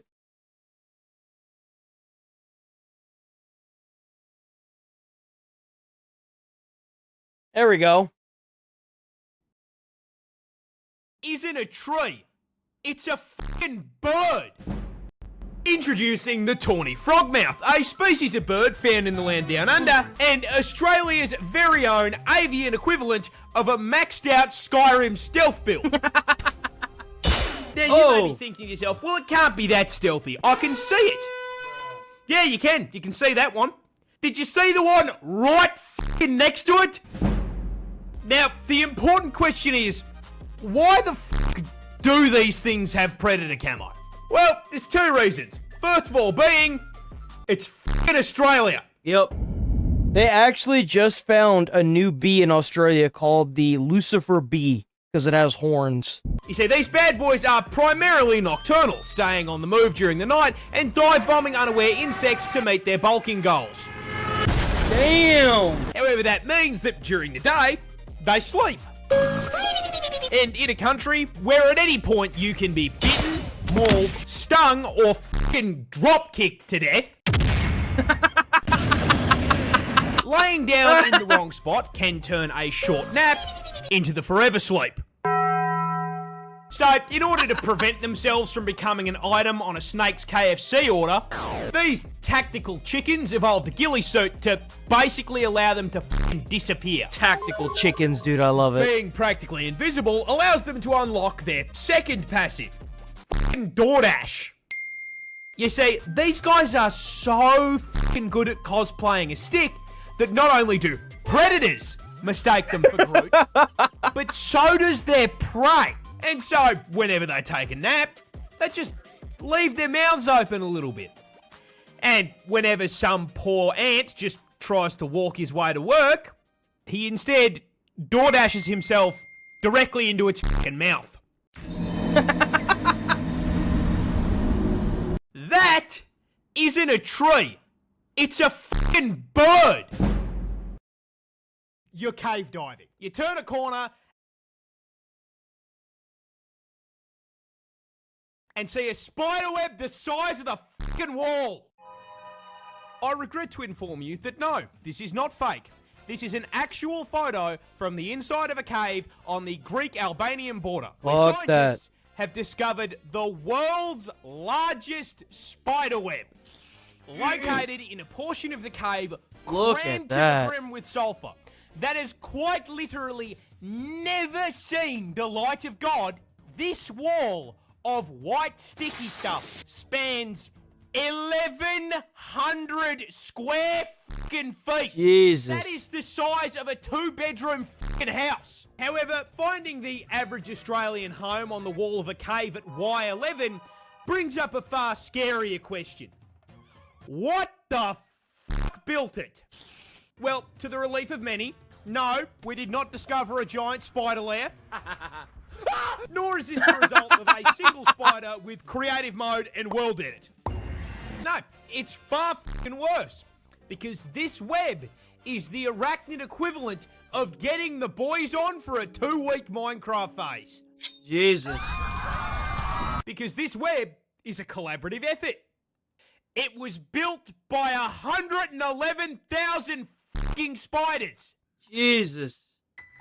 I want you to imagine your cave. Fuck that, man.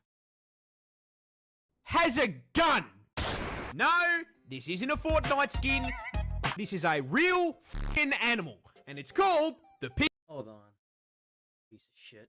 This shrimp has a gun.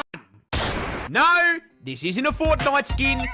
This is a real f***ing animal, and it's called the pistol shrimp. Now, unsurprisingly, being named after a firearm, of course it's f***ing native to the United States of America.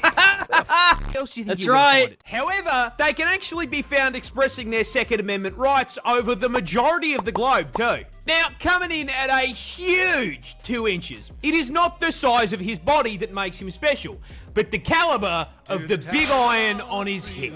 Or should I say big claw? You see, that oversized right pincher isn't just because he forgot to, switch hands while doing homework. No, mate, that claw is basically fucking Mega Man's arm cannon. But last I checked, they can't call in an ammo resupply under the sea. So how does the claw become a gun? The answer is bubble.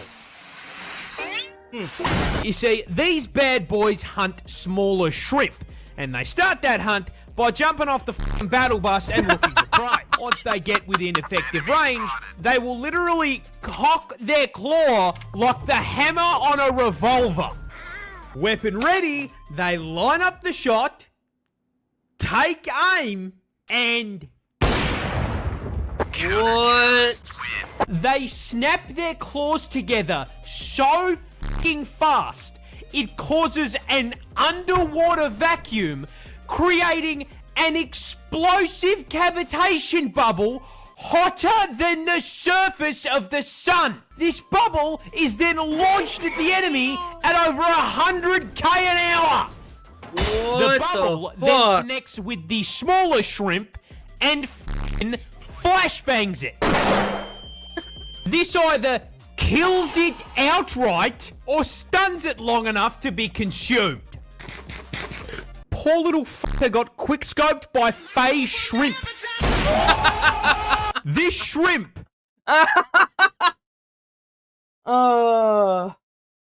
Right? Dragon Ball Z shrimp, bro. He did the Kamehameha wave. That's pretty cool, dude. Oh, that one got me, bro. Embark Studios showed off an alpha. Bro, Arc Raiders has been going heavy, dude. Arc Raiders has been popping the fuck off. The response was brutal. It was scathing. That's because 2 years earlier, they had promised something completely different. Essentially, Monster Hunter with giant robots built by the devs who quit making Battlefield. But this trailer, well, it was a PvP extraction shooter, just like Tarkov, just like every other trend chaser, and around that time, the Cycle Frontier shut down. It actually shut down that same week. Marathon was also revealed as yet another extraction game. So in a way, the timing could not have been worse. A lot of players felt betrayed. This game seemed, per the comments, so doomed. Well, safe to say that by now, everything regarding this game's fate has changed. Right now, Arc Raiders is doing something that no one really predicted. It hit the 5th best reviewed game this year over an OpenCritic, higher than even Silksong in its score, although that was before. So you're aware, they are not putting Expedition 33 in the Game Awards as one of the Game of the Year contenders, even though it is probably one of the most successful single-player games that have come out this year. Why? I don't know. I'm sure it has something to do with money and them being insider people and them being part of a club that I guess Expedition 33 is just not a part of. But that's okay, because I look forward to watching the Game Awards go out of business soon. Eurogamer dropped there. They did the same thing to Black Myth Wukong last year. Rather controversial little 2-star review. Chat did take it down the rankings, but I think you get the point, and it's all now spiraled into sales surging, such that now, just under a fortnight after the game's launch, it has passed 4 million copies, and that's absolutely staggering in this particular moment's hyper-competitive shooter market. There's COD, obviously, on the horizon. Of course, Ain't nobody gonna play that dog shit! Nobody gonna play Call of Duty. They gonna play Battlefield. They're not gonna play Call of Duty. There's also Battlefield. There's a lot of things competing for people's money, and Arc Raiders is also a premium game. So this is damn impressive, and clearly they have expanded beyond the traditional extraction shooter audience. I mean, we saw that early on when it hit 350k Steam concurrence pretty much on its launch. And to prove how well it would continue doing, on week 2 it hit a Steam peak concurrency of 462,000, which is actually more than Helldivers 2's peak concurrence in Steam. What we can probably all agree on is that extraction shooters have become predictable, and there's two dominating flavors within the genre. You've got your milsims like Tarkov, Delta Force, and Greyzone, or your more horror-like experiences. That's things like Hunt Showdown and Forever Winter. And really, I heard Hunt Showdown is way too fucking hard. Entry kind of picks a lane there. Milsim or horror. That's kind of been it. Arc Raiders refuses both options.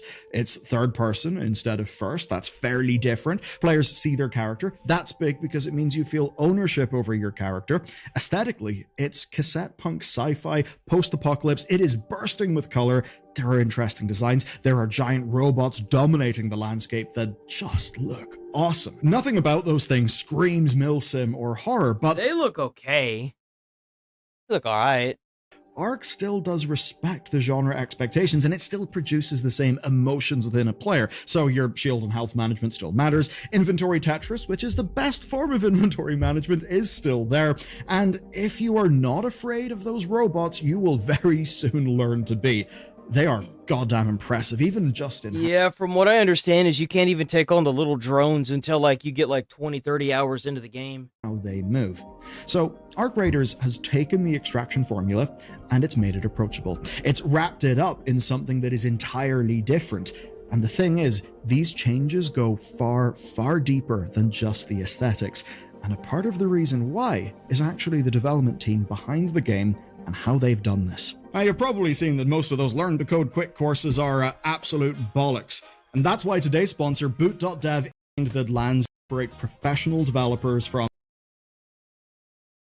Embark run another game. It's called The Finals, and it's a game that taught them a brutal lesson about player That's what you get for fucking taking other people's art, you pieces of shit. That's what you get, Bungie. Attention. The Finals was shadow dropped in 2023 to spectacular success.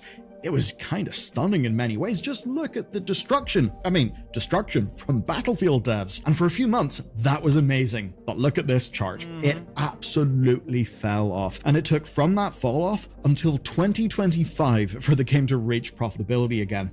Now, we can go to the CEO Patrick Soderlund and his explanation of what went wrong when he was talking to the game business. It wasn't one problem. There wasn't enough content in the game. The onboarding wasn't strong enough. The game modes hadn't been explained properly, the menus and UI weren't right. There was no one quick fix to win players back. So in my mind, that essentially means it was a minimum viable product. The core game of the Finals absolutely slapped. That got everyone in, but all of the other things it's the Finals. Just killed it. Death by many cuts.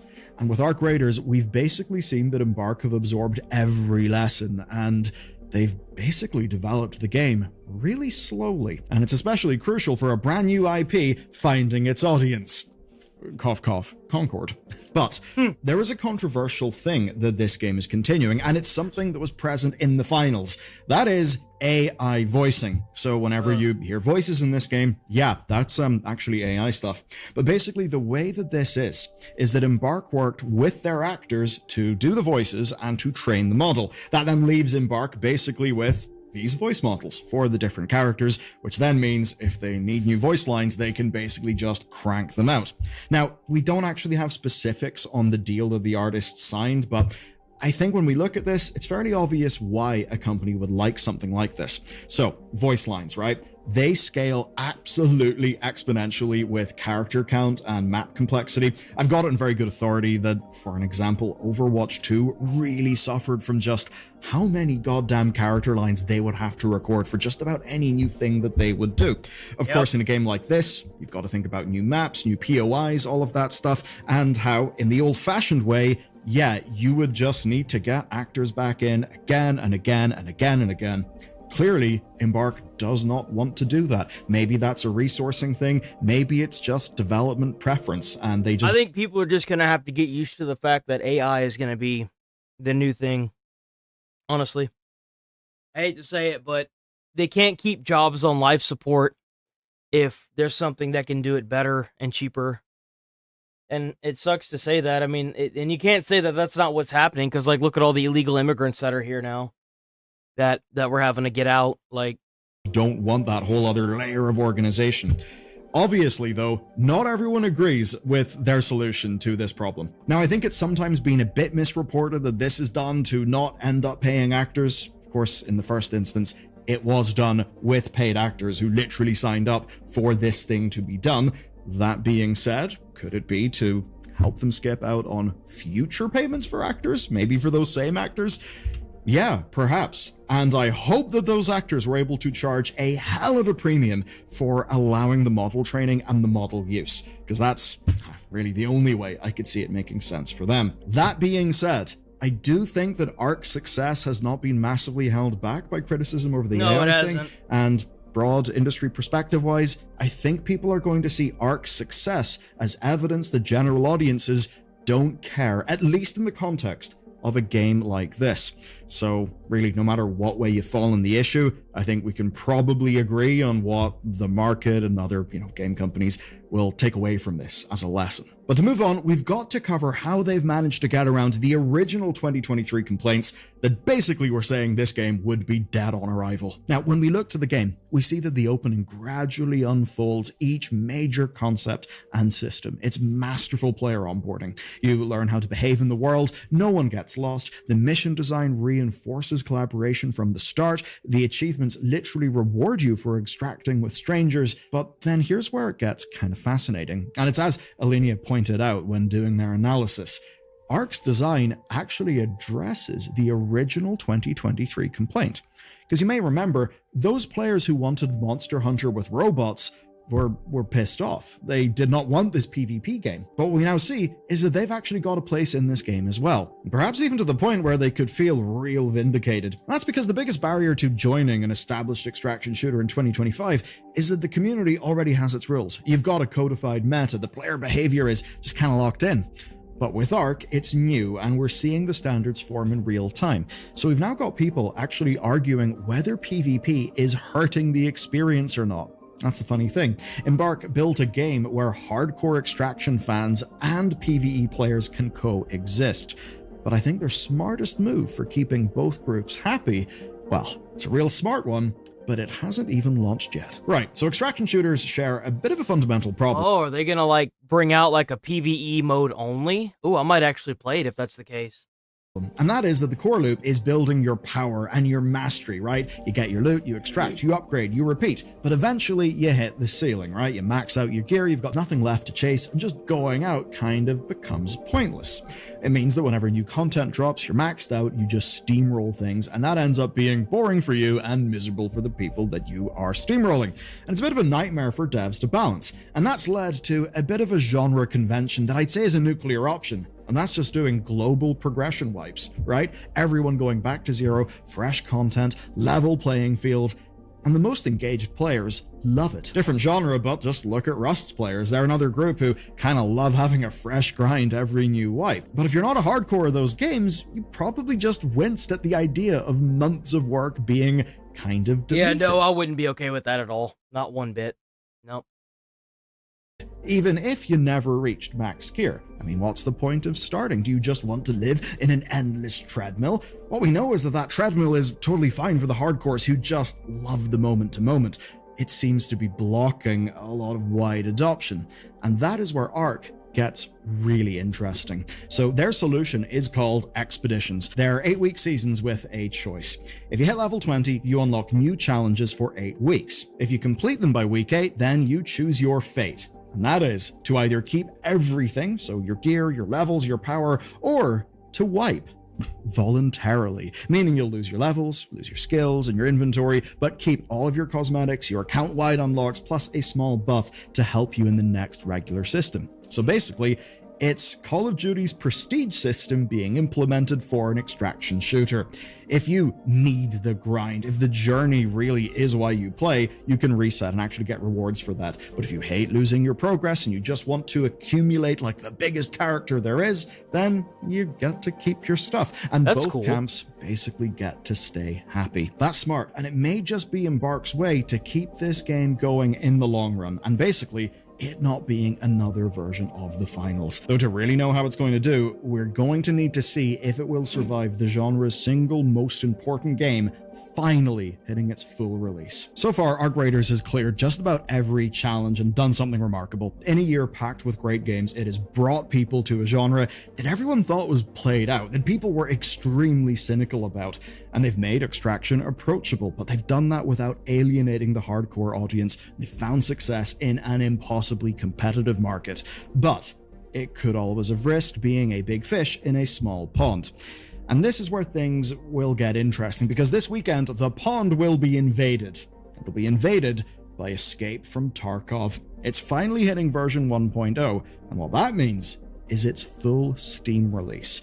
Now, Tarkov is the game that has defined extraction shooters, and now it's about to get its biggest audience ever. It's about to get millions. I didn't realize that Escape from Tarkov was releasing this weekend. It's hard to overstate just how huge Steam. That's crazy. Those people who go off to Tarkov actually decide to come back. Basically, it's if the 2 years of relentless polish will actually make the difference for this game. Watch them release it, and it's just they moved it from the alpha or beta phase into the full release, and there's nothing that's changed. Future. What we do know is it's made a lot of difference for now, because 2 years ago people said this game was basically doomed for becoming an extraction shooter and losing what people thought was its heart. It's been if they took that to heart and we actually got polish all the time, because there's another world where Embark pulled a Sony and threw this thing out too late, leaving it to basically just be dead on arrival, like with Concord. And I don't say that to be spicy. I don't say it. Well, I mean, I think that Arc Raiders is doing fine right now. But the thing is that if they, number one, if they don't release content fast enough, they're going to lose players. If they don't keep updates coming fast enough, they're going to lose players. If they don't keep catering to everybody, they're going to lose players. And it only takes one DLC to fuck everything up like Destiny. Like, I don't know why in this day and age, people are still trying to make these online-only extraction, looter, shooter, fucking battle royale games that are online only. I said that twice, but like, especially with new laws that are going to be coming out that say that if you take down the servers, you're going to have to account for that and make sure people get a version of the game that's still playable. I think that they're kind of just shooting their own foot off, if I'm being honest.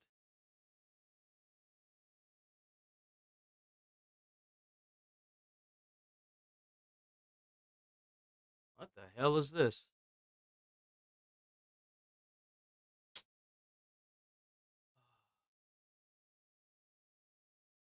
For a civilian following behind. Okay. Come on. There you go. Okay. There we go. Let's get it. Check out Midwest Safety, Midwest Safety, Midwest Safety. To the curb for a civilian following behind, honking their horn and flashing their lights constantly. After the civilian passes, the officer initiates a traffic stop. The insanity that follows is something the officer could have never expected. The reason I stopped you is because you were honking at me and following at an unsafe distance? No, I wasn't. Okay. Okay, do you have your driver's license on you? What? I sure don't. 23 com, who's that come back to? You better call your chief right now, you Whoa! Hello! Well, I what? Can pull you over. You were on the phone and you were doing something wrong. So you were trying to pull me over? Did you not see the lights flashing? Okay. Sounds good. Get your chief down here now. He's not coming. Yeah, and you're not free yet. I'm sorry, comm center, can you go ahead? Your chief is coming down here, whether I got called him or your fat ass is bringing them down here. Damn. And I'm not sure if I asked for another one, but I'll take one. He's refusing to identify himself. I'm asking for your supervisor. Supervisor can come down, but not my chief. Your supervisor's going to come here. Okay. Because you have no business pulling me over. Okay. But you were trying to pull me over. I didn't do nothing wrong. I was behind you. Can you determine from your mirrors what's safe? Because this says right here that may appear to be closer than 10-4, do we have any recent contacts with it? Stand by. Confirming you said one's failing to identify. 10-4, the driver is. 10-4. Scream for help. Get out of the car and scream for help. The driver is talking to his own child, who's also in the vehicle. Start screaming for help. Damn. He's now got his child stepping out of the car to scream for help. Was that a freaking cemetery, dude? Help! Bud, you don't have to do that. Okay, he's going to do it because you're Help! What the hell, bro? You got your kid in the car, too? Help! It kind of makes me wonder if she was actually on her phone and she was driving. Because if she was doing that, I don't get, like, calling her names and stuff. But I would definitely want to be talking to a supervisor if she's distracted driving, for sure. Help! This is just unnecessary. He's actually requesting a supervisor now, if one is available. It's not your supervisor. Nope, he's on his way. Okay. We could just sit here and wait for him.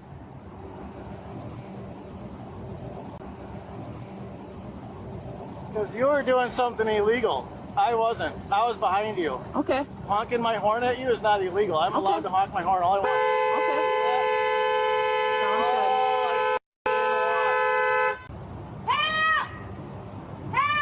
What the hell, dude? I mean, if she was actually doing something illegal, I get it. Sir, do but you this is not the way to do it, guy. Explain the law to you? Or do you want my supervisor to? The law that I was honking my horn at you? No, that you have to identify yourself.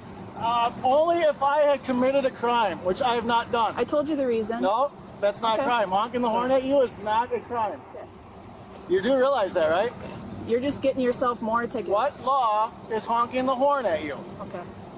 What law, you dumb fat is honking the horn at you? So the tickets I'm going to give you is for following too closely and unlawful use of horn are the two ones. That's furthering my reason for the ticket. And then if you don't... I didn't even realize that you could get a ticket for that. Give me your driver's license. I'm waiting for your supervisor. Once I ask for your supervisor, you're done. You're supposed to go wait in your vehicle until he comes. Okay. I don't have to wait. And I'm not going to. I'm going to wait right here.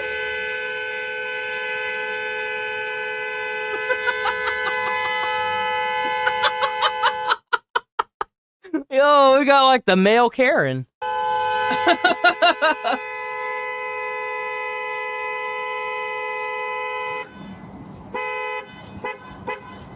Is it gonna be funny when I tell the judge that I was following behind you honking the horn because you were doing something wrong? And I just had a conversation with the day officer yesterday. It says that I have the right to do something. Oh, I know who you are. Yeah, you dumb. Yeah.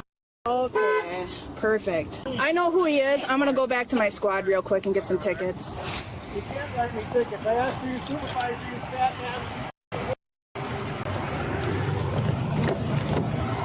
Man, these guys look young, bro. They look young. I'm recording. So, what's this stop for? So I was going down Church Street, and he was flashing his lights at me and following like this close. I turned here, he's blaring his horn at me, so I pulled over. He got on me, and I pulled him over for following too close. And to see if he was in distress. He's failing to identify himself.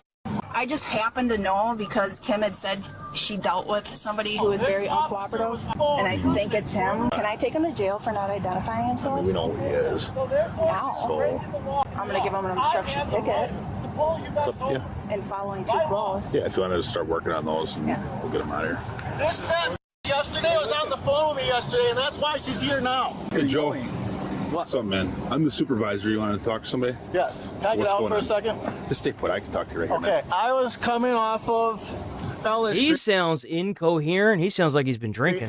This dumb came off of fucking Main Street, had no blinker on when she made the turn.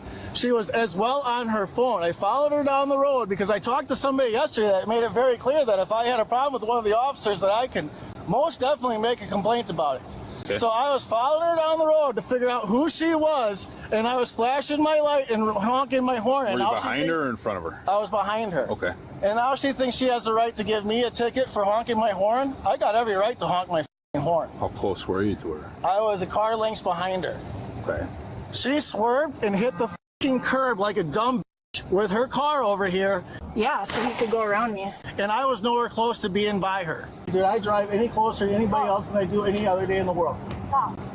So, I wasn't here, so I didn't see exactly what happened, but she says you're following too close behind her. What She is stops too you for close? that. No, that's not what she stopped me for.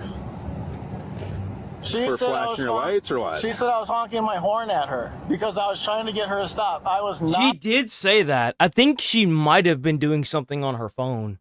I do actually think that he might be telling the truth.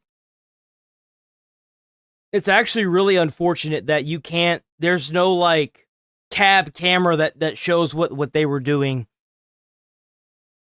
I kind of feel like the dude might be onto something, but he's just doing it so piss poorly they can't take him seriously. Following too closely. Okay. Can you guys prove He it? should have been recording her. What's the law when it follows too closely? What does the mirror say when you read that? What does that say? If you guys are so smart. Objects in mirror appear closer than they It are. has nothing to do with what it says on the Yeah, mirror. it does. It is a lawful statement on there. Why do you always have to be so confrontational when you deal with us? Because you guys, listen, why? This is about transparency. I have been being harassed by my neighbors time after time again, and you guys allow it to happen. This called me yesterday harassing me, and then now she's pulling me over because she's breaking the law. And you guys want to write me a ticket because you don't want to sit in front of a judge in front of For one of your... what? Talking on her cell phone? Is it against the law to be using electronic devices while operating a vehicle? Is it against the law in the state of Wisconsin? Not to talk on your cell phone like this. No, it is not. Since when is it not to be on your phone? In a construction zone, it is. If you're on your phone like this, you can be hands-free in a construction zone, but you can be on your cellular device talking on the phone like this. That is not illegal. Well, I was more concerned if she was texting. If she was texting and driving or like distracted driving, that's different. But if she had her phone up to her face, like, what are you doing, guy? Okay, for us or for anybody driving, unless you're in a construction zone. Okay. Okay, so if she's on her cell phone, I don't care what she you guys can be are on doing. there talking. Anytime you guys are doing something wrong, this is what it's going to be. And if you guys are going to try to pull me over... Is it illegal to have your... Hold on. They said they were in Wisconsin?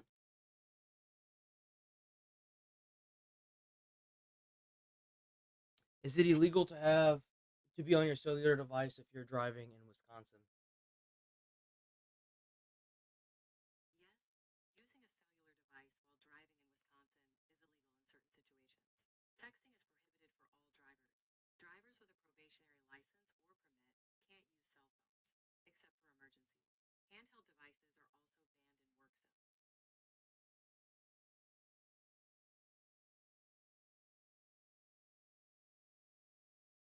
What's a work zone?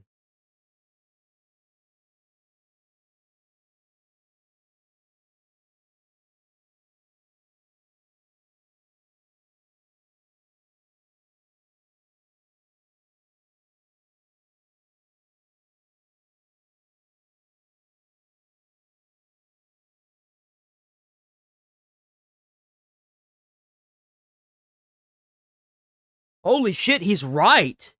Hold on. It says here, handheld device use. All drivers are prohibited from using a handheld mobile device for voice communication or dialing in any manner that requires reaching for or holding the phone, even in a work zone. That's the law in Wisconsin. He's right. The motherfucker's onto something. Wait a minute. Wait, he's right. And give me a ticket for doing something wrong, we can take it to court, and we can make this a thing with Madison. That's your right to take it to court, Joel. Just like you took that disorderly conduct ticket to court. It's completely prohibited in Wisconsin. He's absolutely right.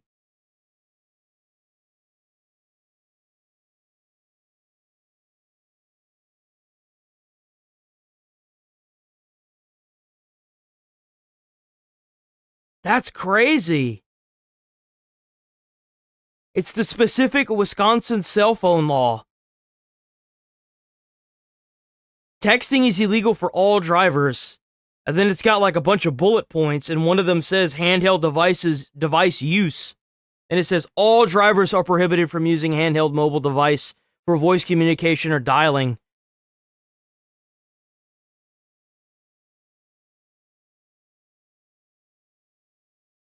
You can use hands-free use, generally allowed for drivers without probationary license or permit, as long as they are not in a work zone or zone and are not texting. But because she had the phone to her face, it's illegal. Because like right here, I have to reach for it and then do this and then like, hello, how are you? See, that's the thing. It's distracted driving. We dealt with you down at the This school. dumb bitch literally said in front of Yeah, my that kid- is true. He has no way of proving it. That's the problem. That's the real problem right there, is that he has no way of proving this. No way of proving it. That's what really sucks. I kind of feel bad for this guy, but he's also a clown. Like, let me just be completely honest. Even if she was doing that, this guy is not doing this right. It ain't gonna do you any good. I don't give a dude. What are you gonna do? Not a thing. Because obviously you're letting this fat do what the she wants anyways. Bro needs to calm down and start thinking, because, like, he's gonna end up in jail, and then it's not gonna matter what happens. A part of me kind of wants to see this guy sue them, but I don't. She's I don't just know, doing man. her job. No, she's if not. you don't agree with it, you can argue How in is she court. doing her We're not job? gonna argue What out is the here. law when it comes to traveling too closely in the city? In the Following city. at an unsafe, unreasonable distance, And where you which wouldn't have is? time to Unsafe, unreasonable distance. Let's see that. How close do you have to be to get charged with a unsafe distance behind a vehicle in Wisconsin?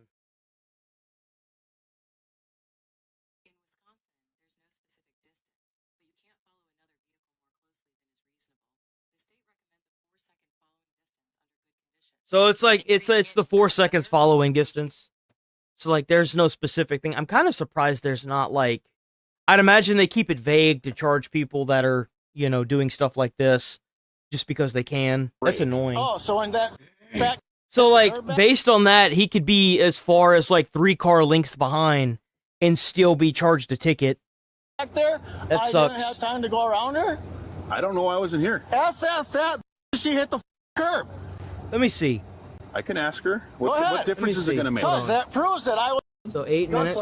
Hold on, let me see. Come back to it. How The close officer was could have she? never expected. The reason I stopped you is because you were honking. Let's see. An officer pulls to the curb for a civilian following behind, honking their horn and flash. An officer pulls to the curb 1, for a civilian 2, following behind, 3. honking their horn. He was at least 4 car lengths behind, dude. I mean, at least a car length behind. Because it said 3 seconds.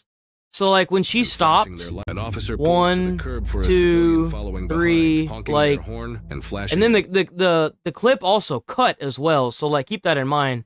The clip was cut. An officer pulls to the curb for a civilian following behind. Yeah, you see the honking clip? An It was officer cut. pulls to the curb for a civilian following behind, honking their horn. So, like,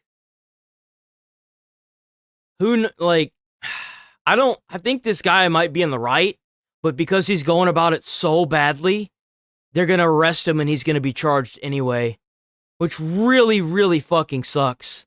I wasn't close enough to hit her because when she hit the curb, then I would have hit her, wouldn't you not? Fight in court, Joe. I'm not going to. He's absolutely right, and I really hate to say this because I don't like this guy, but I think he's right. Agree with you all day. Okay. Oh yeah, because you're a fucking dumb, fat, worthless piece of shit. Hang tight and until she's done, and then you're free to go after that. Give me no tickets to the window. Well, we're gonna give them to you. So. Yeah, I can't hear you either. Bro, you gotta take the tickets. you know Just what's take good the for you? Stay in your take car the and L and learn from the mistake, bro. Break the law? Okay. So stay put. Don't make this any worse than it has to be, Joel. Oh, come on. Stop. I dare any one of you dumb to try to put your hands on me. Just stop. No, just close the car You door. started this. You're allowing your I didn't officer. start anything. No, I was behind your fat officer. If you be quiet and give us a minute, we'll be done here. No, there's no minute, you dumb. Well, whatever, Joel. Obviously, we're not going to come to any sort of agreement here. So, Write me another ticket for this horn? yeah, if you continue to do it. Why don't we just take it to DC at this point? What's that? Take him to jail for DC. Okay. Stop, Joel. Me to unlock the car, or I will smash that window open. For what? Get out. For what? Step out, Joel. Oh, god damn, dude. And you know, of course, she would try to escalate it to this. Like, she was trying to get him arrested whenever they showed up. So, like, I think that there is some form of harassment going on here. I'm not even gonna lie. I genuinely do. And I really wish this guy was smarter about this, because he could totally staple their ass to the fucking wall. But because he's just being a fucking moron, dude. God damn it. Disorderly conduct. A ticket? Was gonna be a ticket, but now it's not. Joel, you make this stuff worse, dude. By the way, you guys did this. This fat called me yesterday. Just stop. Joel, knock it off. She got me by the throat. She's got me by the throat. Stop. She's got me by the throat. Come on. She's got me by the throat. Joel. She's got me by the throat. She's got me by the throat. Stop. She's got me by the throat. Okay. Dude, you're on a camera. She's got me by the throat. Joe, nobody's got you back. I think it's because her shirt is like, his shirt is like choking him out, so he thinks that it's her fucking hand. I think that. Hold on. She got me by the throat. She's got me. What a great angle, by the way, that one. By the way, knock it off. She got me by the throat. Her hand, yeah, look at her hand. Her hand. I mean, her hand shouldn't have been there, that's for damn sure. Why is her hand so close to his throat? How do you go from holding the cuffs to like putting your hand around the like near the guy's throat? Maybe he's actually just scared. She's got me by the throat. Stop. She's got me by the throat. Because I was wondering why the fuck her hand was on his shirt up here, unless she had her hand on his throat. Come on. She's got me by the throat. Joel. She's got me by the throat. She's got me by the throat. Stop. She's got me by the throat. Okay. Dude, you're on a camera. She's got me by the throat. Joe, nobody's got you by the throat. She's got me by the throat. Joel, you need to... Dude, you guys are doing this over nothing. We're gonna do another search. Dude, you're Let letting them them finish over searching, pushing their boundaries. No, I'm not. For what? You're the one that's being the jerk out here. Why? We're not doing anything. How am I being a jerk? Because the way you're acting. Dude, Yeah, I don't think anybody does. I don't think anybody likes getting talked shit to, but like, it's kind of expected when you're law enforcement, just like how they train you in military to like not laugh or do anything whenever you get yelled at and stuff. It's kind of an expected thing. Like, we kind of had the same thing whenever we were firefighters. Like, whenever I went through my basic training, like, you can't let your emotions overrun your logic, especially in, like, a situation like this or with fire. Because you're just going to get yourself killed or you're going to get somebody else killed. Like I said, I don't necessarily blame her. She did do a boo-boo, but this guy's fucking stupid. This guy's a fucking dumbass. Or for nothing. It's not for nothing, Joel. She explained to you why she pulled you over. You just don't agree with it. That's the problem. Does that sound good? So is it this going to be lawful by a judge that you guys are arresting somebody for? I do think it's a bit much that they're arresting him for honking his horn and driving a little too close. I get that he's being belligerent, but like, I also get his argument that he's the one being arrested and she's not, because it's clearly very illegal in Wisconsin to have your cellular device to your face. Like, if it's a hands-free device, that's one thing, but just having it to your face is illegal. So, like, I get where he's coming from, but at the same time, there's no way he's gonna prove it. And that's what kind of really makes me upset about this, more than anything. He's a belligerent dumbass, but he's belligerent because he feels like he's doing right, and the unfortunate thing is nobody else is going to see that. You'll have your day in court. You'll have your day in court. Hey, let's go. Wait until I find where you I are. do think it's really fucked up that they're trying to actually arrest him for, like, honking his horn, though, because, like, it's the middle of the day. It's not like it's 9 o'clock at night, past, like, hours of noise. So, like, I don't know. Wisconsin's weird, man. Wisconsin's a weird place. Whoa, that's not needed. Well, she's f***ing pushing me, dude. Trying to make you walk. What do you think they're trying to do, bro? No, you didn't. You're lying. Did he trip on her foot? Your day in court. You'll have your day in court. Hey, let's go. Wait until I find where you are. Push me again. In court. You just pushed her, bro. Push me again. She did step on his foot. Wait until I find where you are. See, she did step on his foot. She did step on his foot. I mean, that's just gonna kind of happen when you're arresting somebody, guy. Like, she did step on his foot. I don't know about you, but I've been tripped up by someone stepping on my foot too. And she like stepped on his foot. What a fucking dumbass, though. Like, what an absolute dumbass. Bro, you could have handled this so many other ways. You're a fucking moron. You're such an idiot. Because now you're going to be discredited when this stuff goes through court. Bro, you're such a dumbass. Why?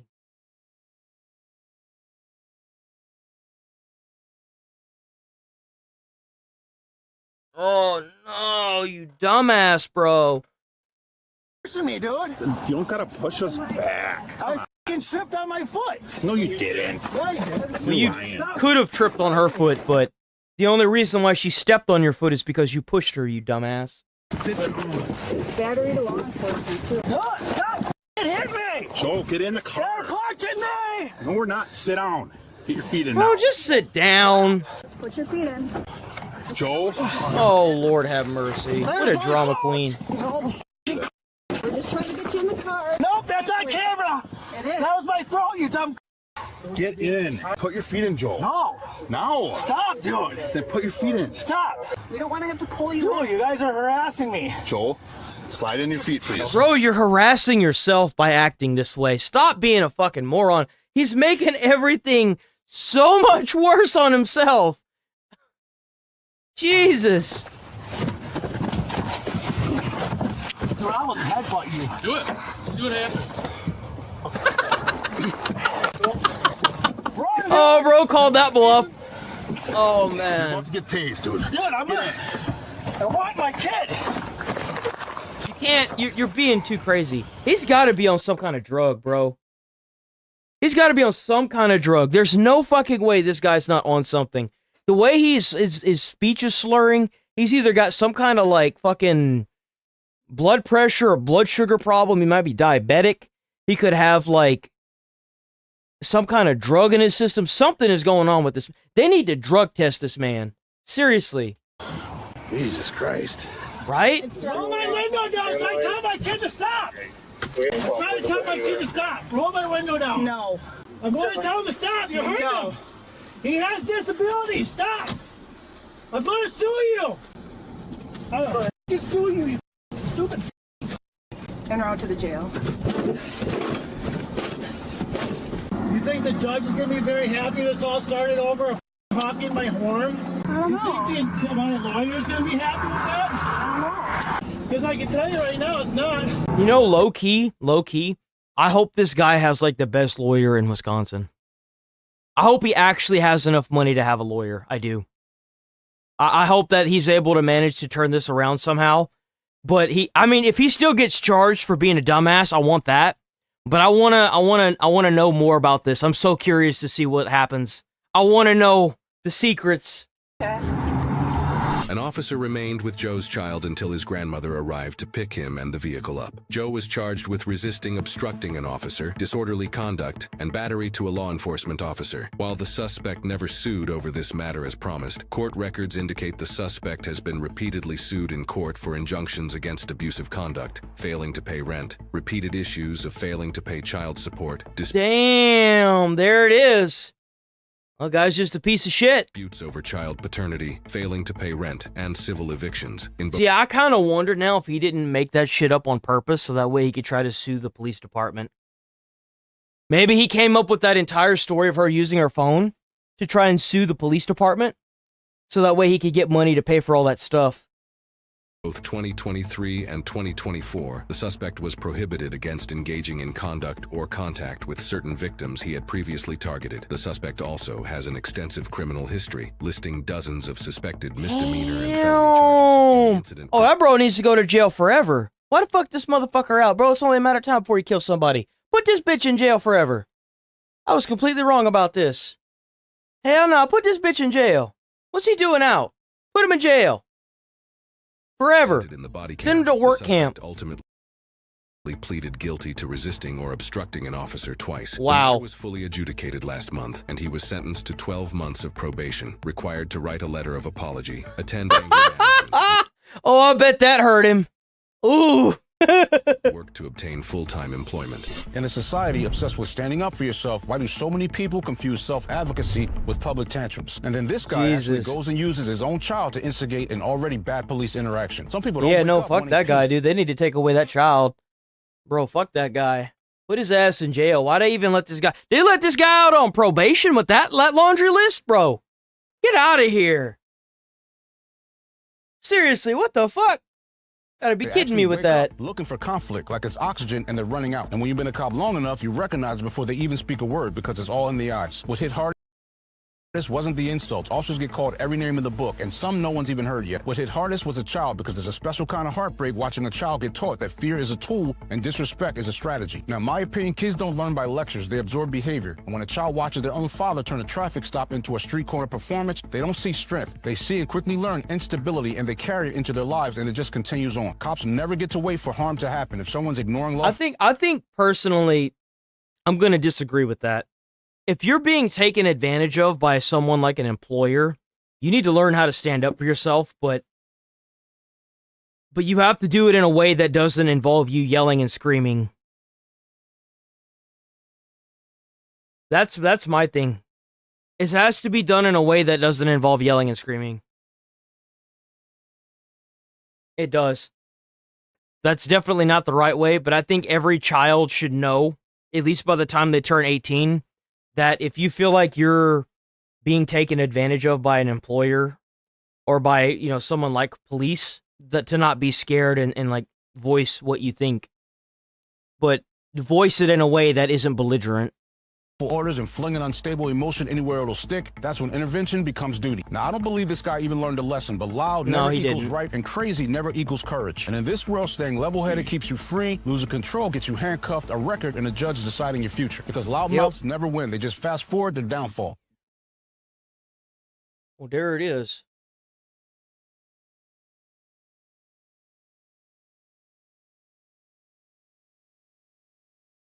I actually think I might be getting off extra early today. I took one of those magnesium pills, because it's supposed to help out with ADHD. I took it a while ago. Like, I used to take them all the time, but this one here is, like, weird. I ain't gonna lie, dude, it's kicking my ass. I'm tired. I might have to take this shit at night. I'm gonna probably hop off for the day. I gotta clip out some shorts. I gotta clip out like a couple shorts, and then I gotta get that shit all set up for this weekend and today, and then. Oh.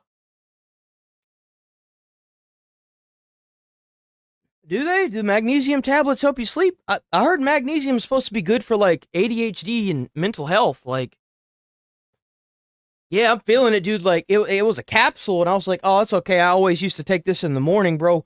I'm fucking tired, dude. Like, I've been like sitting here yawning, and I'm just like, oh no, I think I fucked up. So I'm gonna have to take another one tonight. So that way, tomorrow, whenever I wake up, I'll be good. But I'm like fucking dying right now, bro. Oh, I feel awful.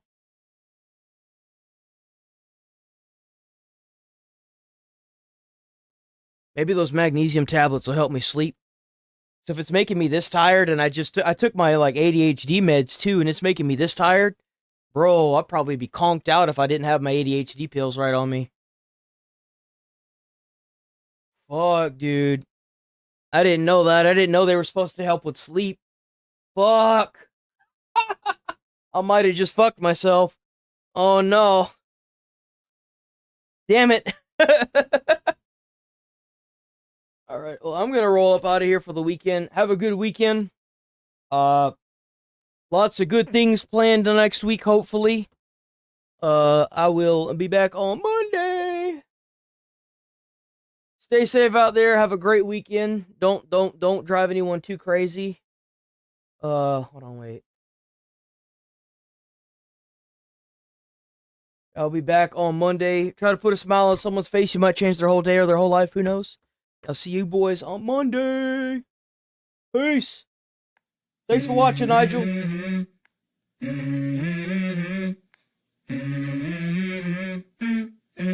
Let's go.